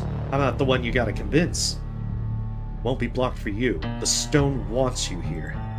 Everybody, shut up. Avery, that's your name, right? Get pressure on that wound. Yes, ma'am. Get away from him, kid. But the doctor... I don't care. Let him bleed. You're only making problems for yourself, Tremaine. Dr. Kelly quickly pulls out her phone. Damn it, there's no signal in here. Gotta step outside. You keep holding that wound, and no one else had better die while I'm gone. The doctor pulls at the door, but a weave of fibrous tendrils hold it shut. It would seem that the same forces that let all of you in refuse to let anyone leave. We stuck here? What the hell are we supposed to do now? But you already know what to do. Approach the basement. You're vaguely aware that Officer Derrickson is trying to stop you, but he's too nervous to take a step. You reach the basement door and start to claw at that weird, fleshy vines blocking your way. They're strong, but they relent under your touch, welcoming you down below. Who the hell? So you tried to undermine me, Witch. I should have known you'd try and find a way around the rules. You've trapped the town. This isn't what any of us wanted. You should nullify the deal before this gets any worse. It's just unhappy. I didn't think something like that would be so opinionated. Hey, maybe they do have duct tape in the basement. But I have a plan to placate it. If it wants a less broken body, it can have one. Then we'll see if it still feels cheated enough to hold a grudge. It's not too late, Enoch. You can let Eddie have the baby, and your family can go back to normal, happy and unburdened. I'll clean everything up, and be like nothing ever happened. I'll even leave town. Manipulative hag. That's what you've wanted all along, wasn't it? This whole ordeal was just an opportunity for you to have access to it. Well, I know better than to hand an ounce of power over to you, Verena. Our partnership has come to an end, Witch. I will be continuing on with my business, and you should be grateful that I let you continue on with yours. Also, 1 second, I need a quick drink.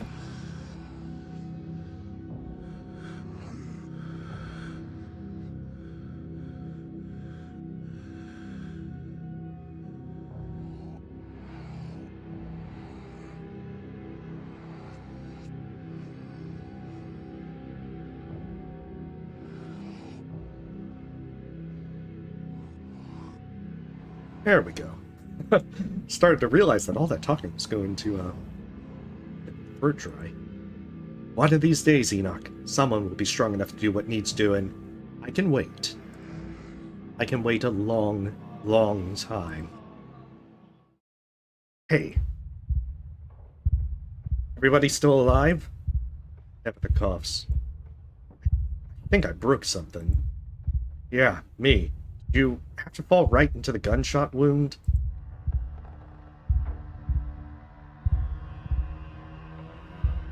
Enoch fucked everyone over, even the witch. Babble incoherently about your vision.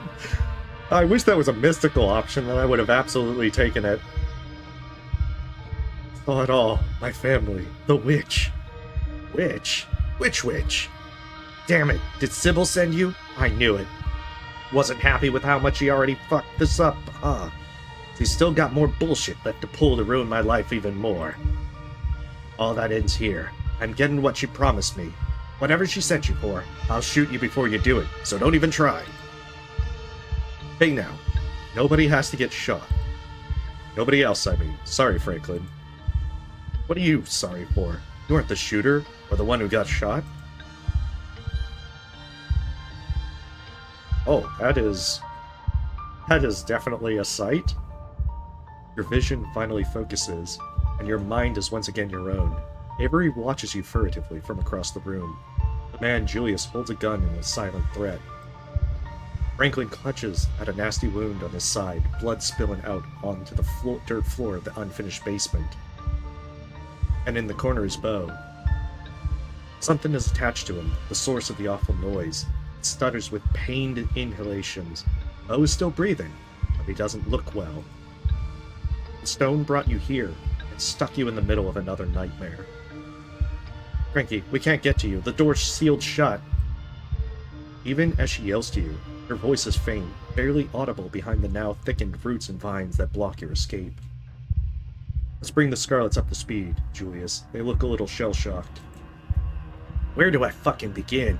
Alright. So the witch, I caught her doing some shit she shouldn't have been doing. She offered me a deal if I kept it to myself. I always wanted to raise a boy of my own. God never saw fit to give me the chance. He gave me the means to right that injustice.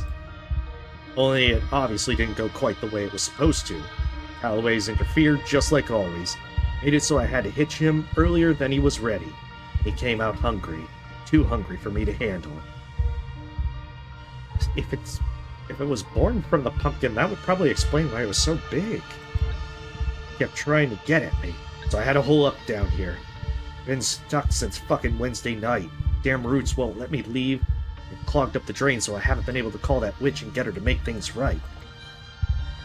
But I'm a man of preparedness. Figured I could wait it out. Until Beau here decided to trespass. Guess he lost a tussle with my boy. Two of them wound up down here with me. That about sums it up. Guess in the end, it's only fair. Son for a son. Birth ain't ever pretty, is it?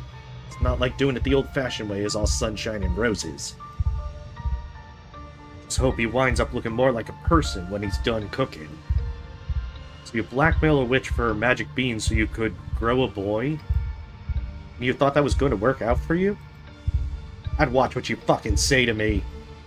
Yeah, I'm the problem here. Yeah, definitely should have just thought of adoption at this point.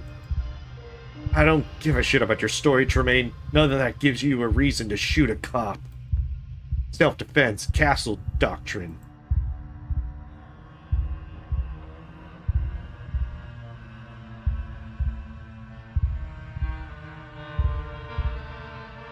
You don't need to threaten anybody. Let's just talk, okay? Why do I need to do any talking? The way I see it, I'm the man with the gun and the guts to use it. How about we all just sit quietly until it's over, then we can all go home and nobody else has to get hurt. Except Bo. He's already dead, kid. My boys beat him fair and square. Best you see it that way. Listen, clearly you need something. You woke up talking about the witch. You want to know where she is? I can tell you how to find her.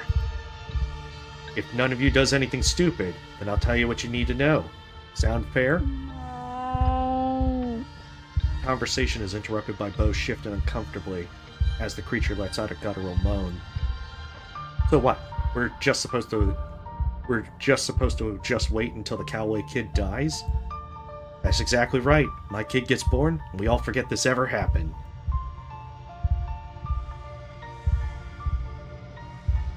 Oh no, this is definitely a difficult choice. Does your son have a name?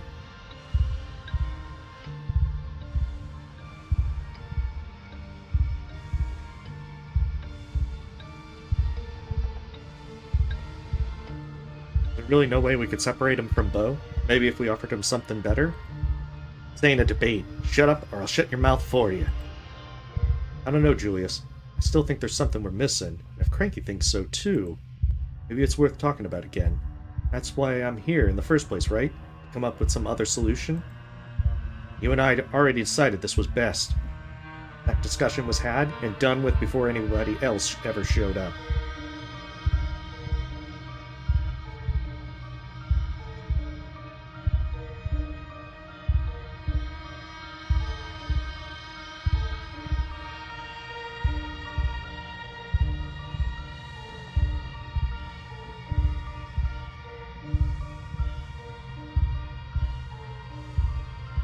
Rankin, how did you get down here? What happened?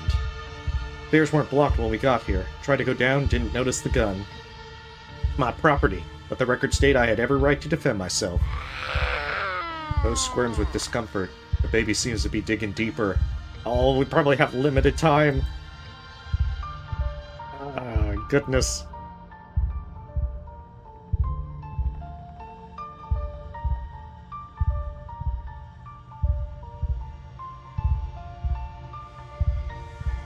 Heck, damn it.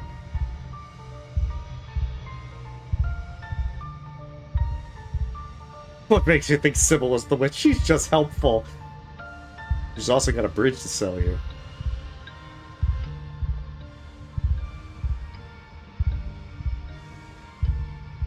What exactly did you catch her doing that made her make a deal with you? Look, I'm a man of my word. She told me I'd get what I wanted, and I told her she would get my silence. I'll stand by that.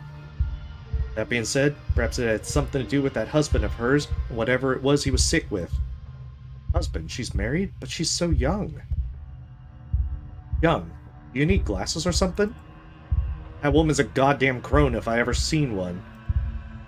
And it ain't like she's married now anyway. He's been dead for some time, on account of the illness.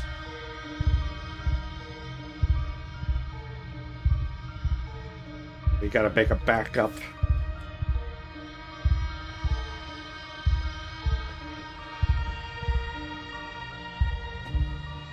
I feel like we only have limited time for questions.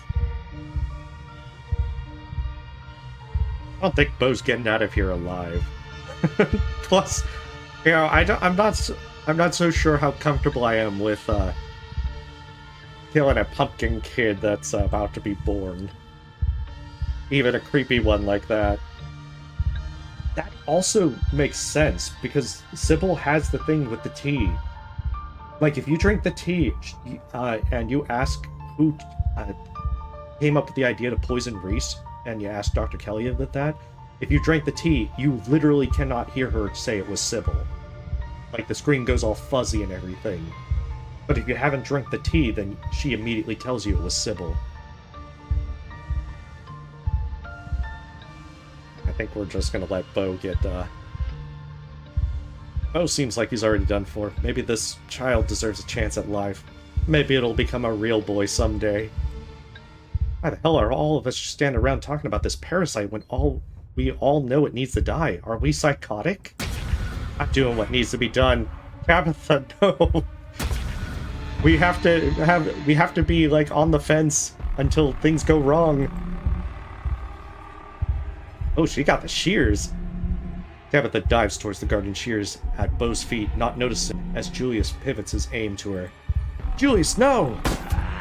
Gun fires as Tabitha plunges her shears into the creature's neck. It screams, and then it stops as a silence overpowers the room. A moment later, Avery falls to the ground. Oh, shit. Oh, no, not you. Not you, kid! Avery is gasping on the floor near Beau. Her patterned shirt is stained with her own blood. God, what have I done? First the boy, now you. Yeah, probably should be torched.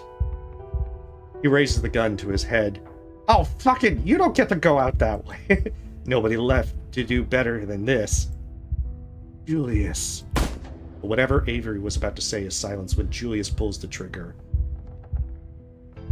Once again, the world feels quiet in the aftermath of the gunshot. Julius' body slumps against the wall, limp and dead, bullet holes smoldering at his temple. Good fucking riddance. The baby doesn't seem to be moving. Beau, in contrast, shows clear signs of continued life, shifting uneasily, despite the tendrils still embedded in skin.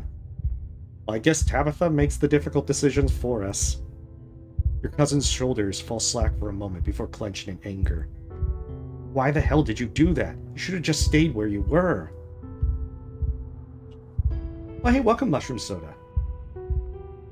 Didn't want anyone to die. You don't even know me. How do you know I'm worth dying for? The room's attention is drawn to the sound of a horrific, inhuman gurgling, punctuating the groans of human agony. It would seem that Tabitha did not quite manage to finish the job. Jesus Christ, that thing is still alive? Move it before it grabs him again. Let it have me. Want to help it. Help both. Help it?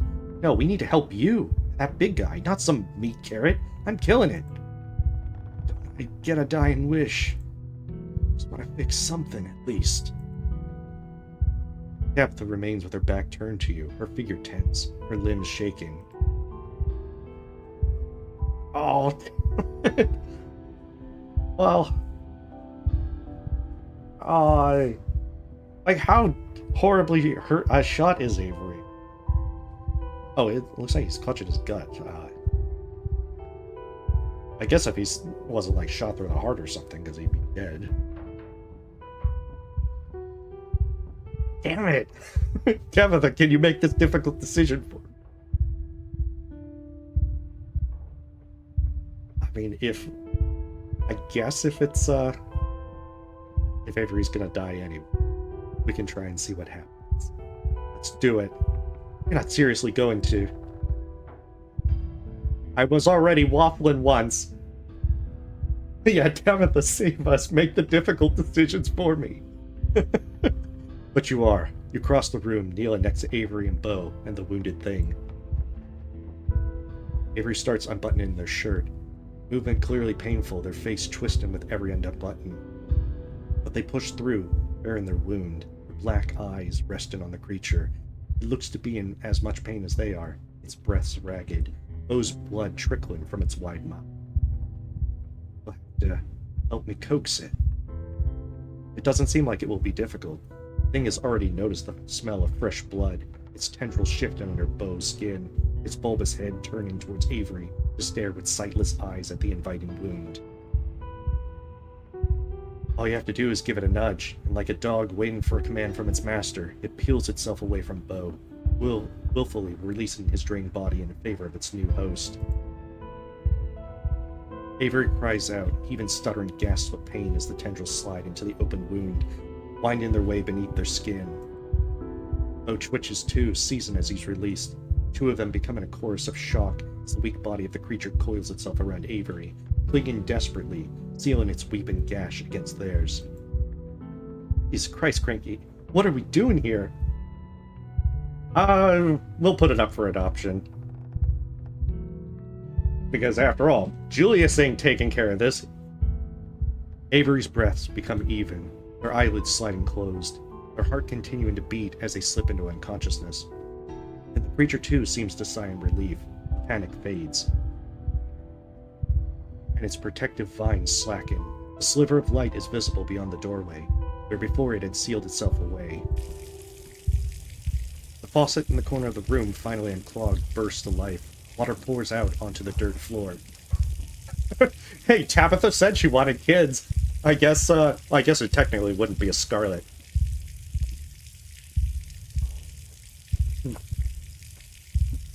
Somebody help! Call Daddy! Hate to break this to you, Bo, but Duke has been dead since episode 1. Shit! We need a doctor! Your hands are wet. The water's spreading, pooling around you, making the floor slippery with mud. Dr. Kelly rushes down the now unblocked stairs, her eyes wide with horror at the scene in the basement. What the hell happened down here? Oh, can you hear me? Am I getting a checkup? I've been shot as well, ma'am. The diner kid, Avery too. Need a hospital. Looks like shot doesn't begin to describe it. I'd better make some calls. Everyone stay with me. Joan, we need to get everyone out of here before it floods. Frankie, let's get moving. What are you talking about? Do none of you see the fucking water? Tabitha, you didn't hit your head down here, did you? No water. But it is flooding. It's up to your chest now. There's no denying it. Of course you don't see it. You're always wearing those damn sunglasses. Her words are swallowed up as it finally overtakes you. Or it's something to do with the seal, because Julius did say it was something to contact the witch. You feel like you're choking. There's water in your lungs, or there should be. Your ears are filled with the sound of a rushing current. It's cold and dark. There are people screaming somewhere. Ooh, what is... This is kind of like when we were back at the library with the haunted. There are bodies in the water with you. We're all dead. 1,000 corpses. 1,000 homes. All torn to pieces. But the flood recedes. It hasn't happened yet. You are the mother of a daughter, and your daughter has told you about her terrible dream. It's going to kill everyone. You are not the one who had the vision. Not yet. It has only been described to you by the daughter you have been teaching, as your mother taught you. You're the only one who can stop it, Mother, but you won't be strong enough. Her words are heavy. The village is doomed, then.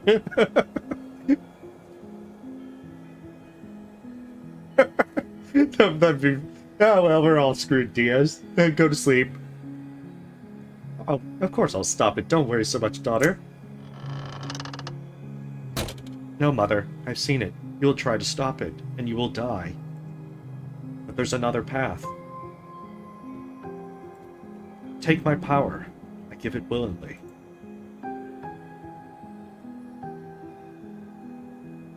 I won't destroy my own daughter. I won't be destroyed. I'll be with you, same as I was before. I will never leave you, so long as you live. Very utilitarian here. Oh, no. Hey, you hit me with the ethical dilemmas. You deny your daughter. The flood comes, and despite your best efforts, the village is swallowed. 1,000 bodies and 1,000 homes. But that's not how it happened. This has already come to pass, and there is no change in it, no matter how much you might wish it had all gone differently. Oh, hey, welcome back, Cindy. We're playing Scarlet Hollow. Oh, my choices are being limited! Accept and take your daughter back. You accept your daughter's decision. She is not the child she once was, and there is a confidence in her that you have no choice but to respect.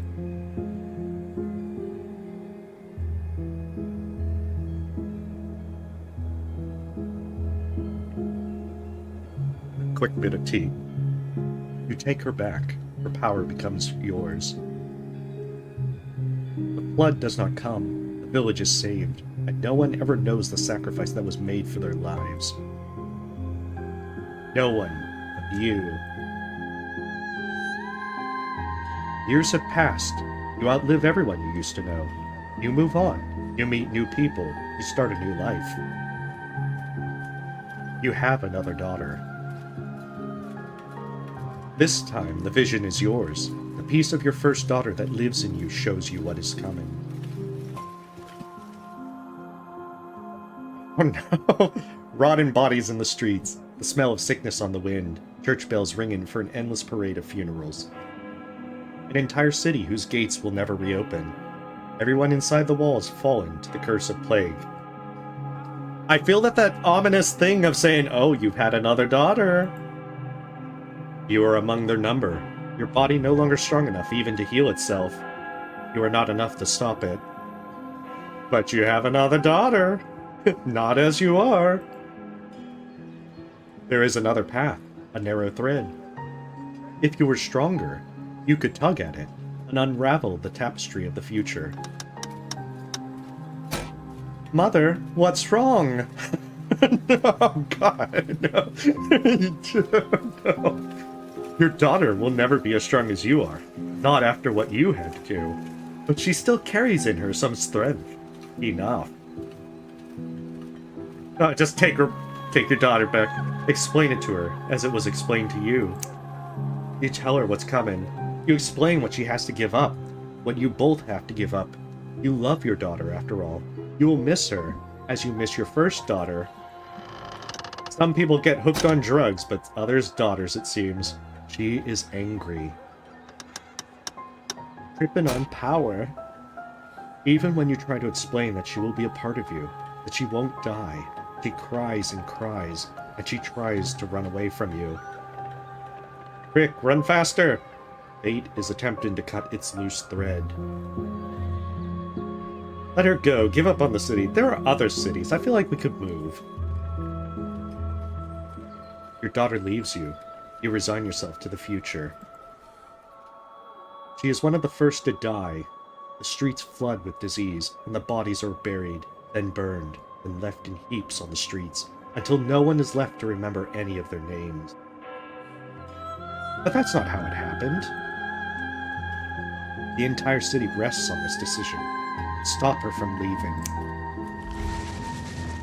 You do not let your daughter run from you. You are grounded, young lady. No plague comes. The city never knows what that would have been a ruin. But there is an unhappiness in you. She didn't understand, and what you took of her is angry, confused, restless. You will have to carry that with you. It is part of the burden of what you are. Though no one knows the depth of what you have done, over the years you have not escaped notice. You find yourself in a capital, in a place whose name has changed too many times to count. A world war is brewing. The eyes of those who hold fate in their hands are on you, their lips asking which threads to pull and which to cut. And the tapestry is once again revealed to you. The war rages, and it never stops raging. Bleeding that spans generations, children born to die, decades of pain that leave a raw wound on the world. Or it ends before it begins. Few die for the sake of the many. You can guide powerful hands to crush those that need crushing, if only you have more power of your own. You call your daughter to you. You raise them differently these days. The disquiet left by the reluctant daughter taught you a permanent lesson. They don't need convincing anymore. They are ready to return to you whenever you need them. Oh, this is terrible. Oh no. We're getting hooked on the drugs. Let her be free and plunge the land into generations of war. You have a change of heart. It has to end sometime. You let her go. Hundreds of thousands suffer. Countless lives are cut short. Your daughter is among them. Even in her privileged place by your side, the war reaches her, and the both of you burn along with everyone else. You saved her for nothing. But of course, that's not how it happened. Take her back and stop the war before it starts. This daughter joins her sisters easily, as she has been trained to do. You are the only one who will remember her sacrifice and her name. A small rebellion is crushed before it becomes a revolution. The people in power are happy. You leave. You don't want to see any more visions of war. You set your sights on a place where there are no kings. And yet, even an ocean away, power finds you. A man with aspirations. Anyone can hold power here, you have discovered, if they're vicious enough to want it. The hunger in him senses the power in you, and for a time you humor him. You allow him to give you a life of comfort, you and your daughter. You don't see a future where he ever grows more powerful than you can manage, not until the vision comes.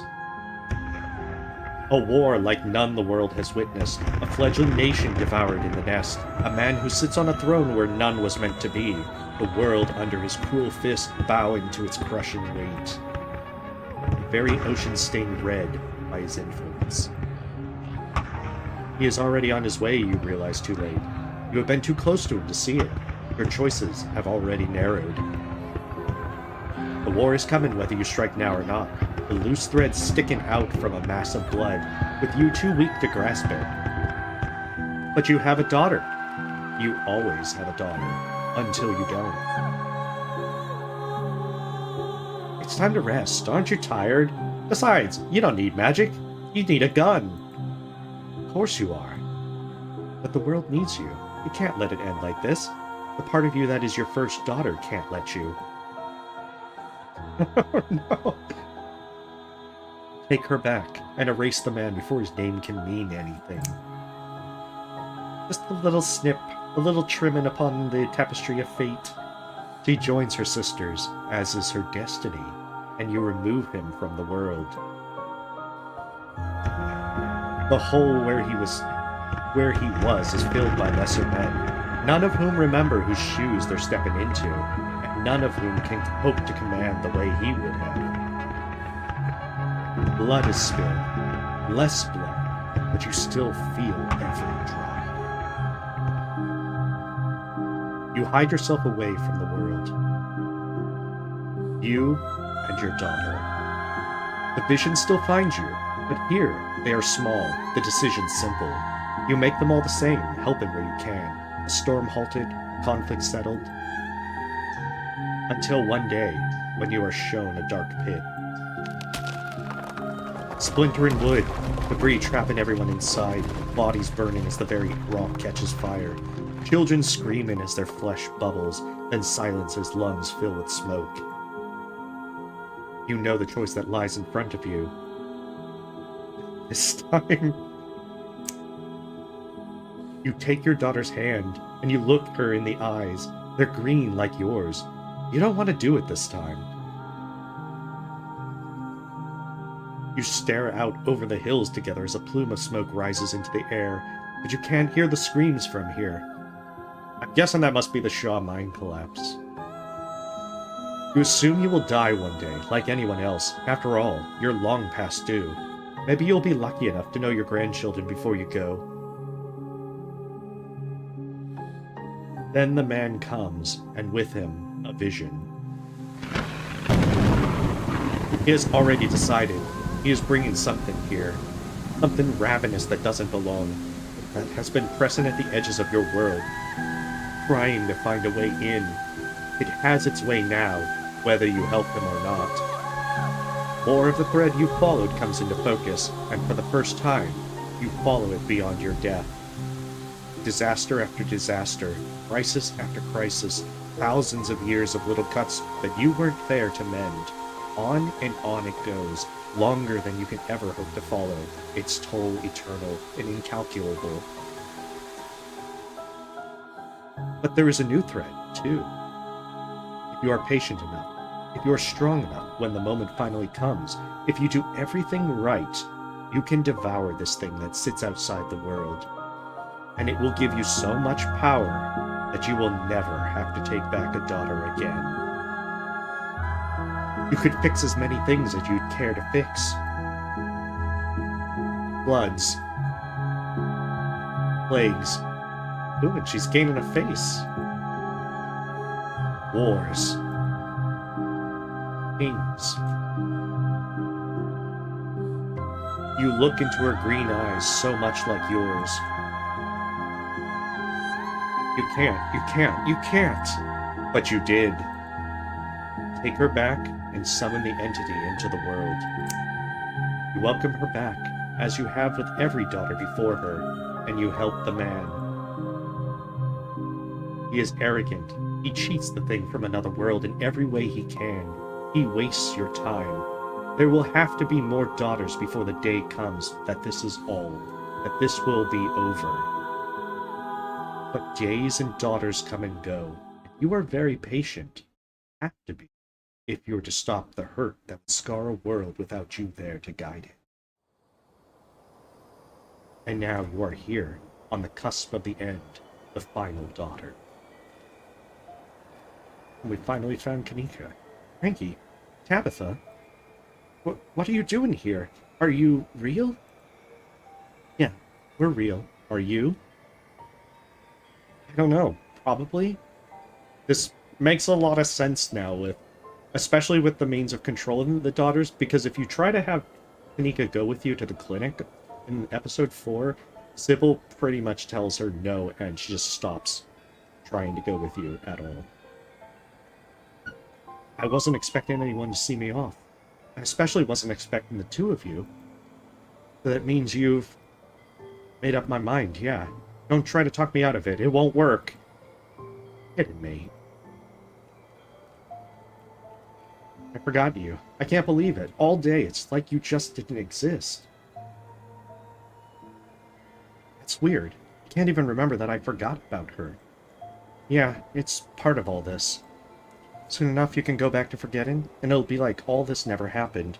You won't even know to be upset about it. What decision? Kanika's trying to sacrifice herself because her mom said so. Hey, you're leaving a lot out. It's not just because she said so. I mean, you saw the whole vision thing, right? Generations of people are going to suffer if I don't help her. That includes the both of you, by the way. And you know this is all true because she's said so. But she's not lying. I know she's not. Sure, the same way she wasn't lying your whole life about her being some kind of immortal witch. I like how Tabitha was rolling her eyes while doing that. Whatever, like your family doesn't keep secrets. At least mine are cool. I don't think that's how this works, Kanika. What exactly is she trying to prevent? Do you even know? Oh, yeah. That thing Enoch brought, whatever it is, breaking out and causing havoc. And all those disasters my mom would be able to stop if she takes its power for herself. She'd be able to fix the town and make it so people can actually leave again. And you would die for it. It's not dying, but yes, my life is about to actually mean something. Do you really feel your life has been meaningless? I'm a college dropout, working a dead-end job in a dead-end town, lying to myself every day that I'll get out and do something bigger with my life. I feel like, though, that's because Sybil seems to have set up those circumstances. Because she only came back because her father died, which now makes me wonder if Sybil, if his illness was something that Sybil caused. But I never could, and apparently it was never my fault. Oh, do I win a prize? It definitely seems that Sybil is definitely been a hell of a lot more manipulative than I thought. But it also makes sense with the things when we were reading the messages in Enoch's desk with Maeve and Verena. Because I think I was, my theory was that they were Sybil. Do you know what a relief it was to learn that? Now I have a chance to make sure no one else gets stuck the way I did, or the way Stella did, or even you, Tabitha. This is so much more than most people could do in a lifetime. Saving all these people. It's my purpose in life. Yeah, she made sure of that, didn't she? She made sure I was in the right mindset to be able to accept what had to be done. It's still my choice. Mystical, you know, I don't think I've ever seen you without glasses before. Huh? So she's wearing contacts. What does that have to do with any... But there's something about this inconsistency that nags at you. The illusion wavers, trying to maintain its hold, but it's too late. Oh, no. Of course. I should have known better than to think I could hide from you, Cranky. I'd hoped it would all be over before you could find me. I know it can be unpleasant to watch. I'd hoped to spare you, even if I knew in my heart that all the worthwhile roads for you to walk would bring you right here before I could finish my work. I wasn't trying to trick you, for what it's worth. Though I'm sure that doesn't sound very truthful. Please try to trust. This is all in your best interests. Sybil, you eat people. Your cousin knows that, of course, don't you, Tabitha? I'm doing this to save you, and the town as a whole. Hasn't everyone been stuck here long enough? Kanika can't save them on her own, but I can. I wish this wasn't how this had to be, but it's the only way either of your stories get a happy ending. Mystical. There is no illusion masking her words, no trickery. She is speaking her truth. But is she trustworthy? She does look younger, yeah. I guess she's like in the process of, eating people. But perhaps there remains a narrow path for you to walk. Look at her, Cranky. That's an evil hag if I've ever seen one. We know better than to trust her. The only happy ending for us is burning her like the witch she is. That's enough, Tabitha. Clearly, Scarlet blood runs thick with you. You're just as short-sighted as Enoch and Edwardine, and Pearlanne. Shut up! Speak the name that was carved into the cell wall. Yes, Wayne mentioned the significance of it, even though we couldn't understand the word. Of course, the scratching on the walls. This was what it was for. Cranky, no. You don't know what you're... You don't have to know how to speak it. The thought of it brings the sound to your lips, the name forcing its way out, yearning to be free from your mind and used as a dagger it is. Oh my... Oh, that was interesting. Is that her true form? The dagger tears into her. Oh. Sybil, you don't look so good. For, what, 600? 700? Everything that is not her pours out of the delicate tapestry of her existence. The parts she arranged so neatly scatter in. Their voices fill in the dream around you. Confusion, as her careful order is upended. A single dangling thread comes into focus. What's going on? Is she winning or losing? Before another word can slip through her lips, Tabitha's mouth seems to vanish. She silently claws at the smooth skin where it used to be. Sybil, you bitch! I'm still just as strong as I was. Don't be fooled by appearances. Cranky, listen to me.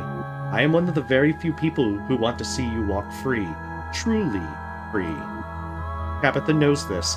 She's just not thinking rationally anymore. She didn't think she'd actually like you, and now that she does, she'd rather set the whole town on fire than let me actually fix the mistakes that your family has made. But even if you don't believe a word I've said about your own safety, I'll give you something. She's bribing me! No, I'll give you something else too. A piece of my power to keep for yourself. As you are now, you're limited in your potential. There's so much more you could be. I could give that to you. Consider it a wish granted. I only need to finish what I started. Oh, gain trait, powerful build, gain trait. I just like the idea that Sybil is like, I can make you hot.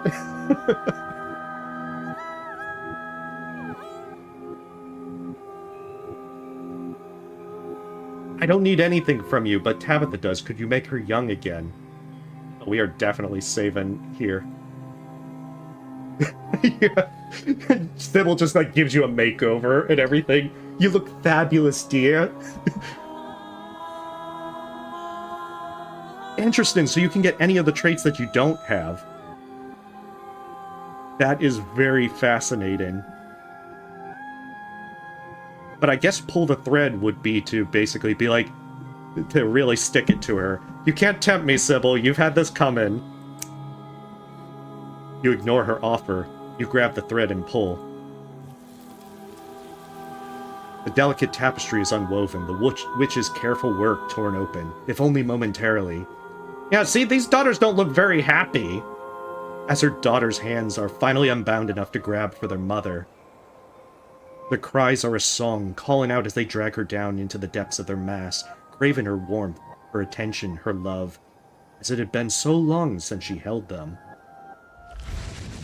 The tapestry weaves itself shut around her. The cries grow quiet, sated. The witch is gone. Kanika catches her breath in the space once occupied by her sisters. Now she stands alone. Though she isn't really alone, not anymore, and she never will be. She wears the weave of all those generations of power. Someone has to. What did you do to me? Oh, so we get a benefit. Now Kanika is... now the witch, like when she was possessed during the haunting. Tabitha's lips finally unseal. Her mouth reappears, fixed in a confused scowl. That's a good question. Is she gone? Or is she what you were going to be? I can feel her in here, but she's small. So small, it's like she's just a thought. Welcome to the Dead Moms Club. Oh, fuck. We gotta go with this one. I think we said this to Tabitha as well. I think I've said it to Stella as well. So, you know, it's gotta be a thing. Welcome to the Dead Moms Club. A manic laugh breaks through her shock. You can't keep saying that to people, Cranky. Oh my god, it actually does remember that you... Nice! I didn't think it would actually note that you had been making that decision and saying that. It's okay, Tabitha. It's funny. See, Kanika gets me. That's why we're friends. But I don't think she's dead. She's just like the rest of them now. Like I was going to be. Oh, I love how they do that they keep the things... that they keep track of those things. God, this is insane. Magic isn't supposed to be real. She let me say that so many times, all while she knew. Am I supposed to do what she was going to do? How do I even know what that is? She never told me anything, or taught me anything. How am I supposed to save this town, if I don't even know what's wrong with it? I know more about this town than anybody. You don't need to worry about doing what she thought was right. But it sounded like it was really important. There's that thing from the vision, the Devourer. Am I supposed to use all this power of hers to, what, kill it? It sounds like she wanted to make it a part of her. Like she was going to do to me. This is all too confusing. We should get out of here. I need time to think. Do you know how to leave? I think so. Everybody hold on, okay? Kanika takes both of your hands. She pulls, and the world shifts nauseatingly around you. It feels like you're being buoyed upwards, ascending rapidly, her grip firm as reality seems to rush to meet you, until finally you surface.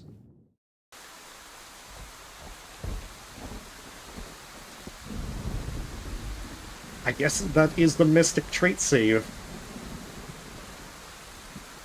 You're outside. It's raining. You have no idea where you are. Now we're in a dump for sure. We always pick the greatest places to do our adventures. Tulip, Janie? Oh, and... Oh, no! Because there was a stone at the church. That must be where the next one takes place. This is the end of episode 5. Only one major content update remains until the story reaches its conclusions in the final chapters. Stay tuned for updates. Yeah, but we found out that he's, like, under a curse or something. That he's not actually, like, creepy. It's not really his own doing. He's just, like, awkward. But cursed. But he can also talk to animals like we can. Alright, we are saving.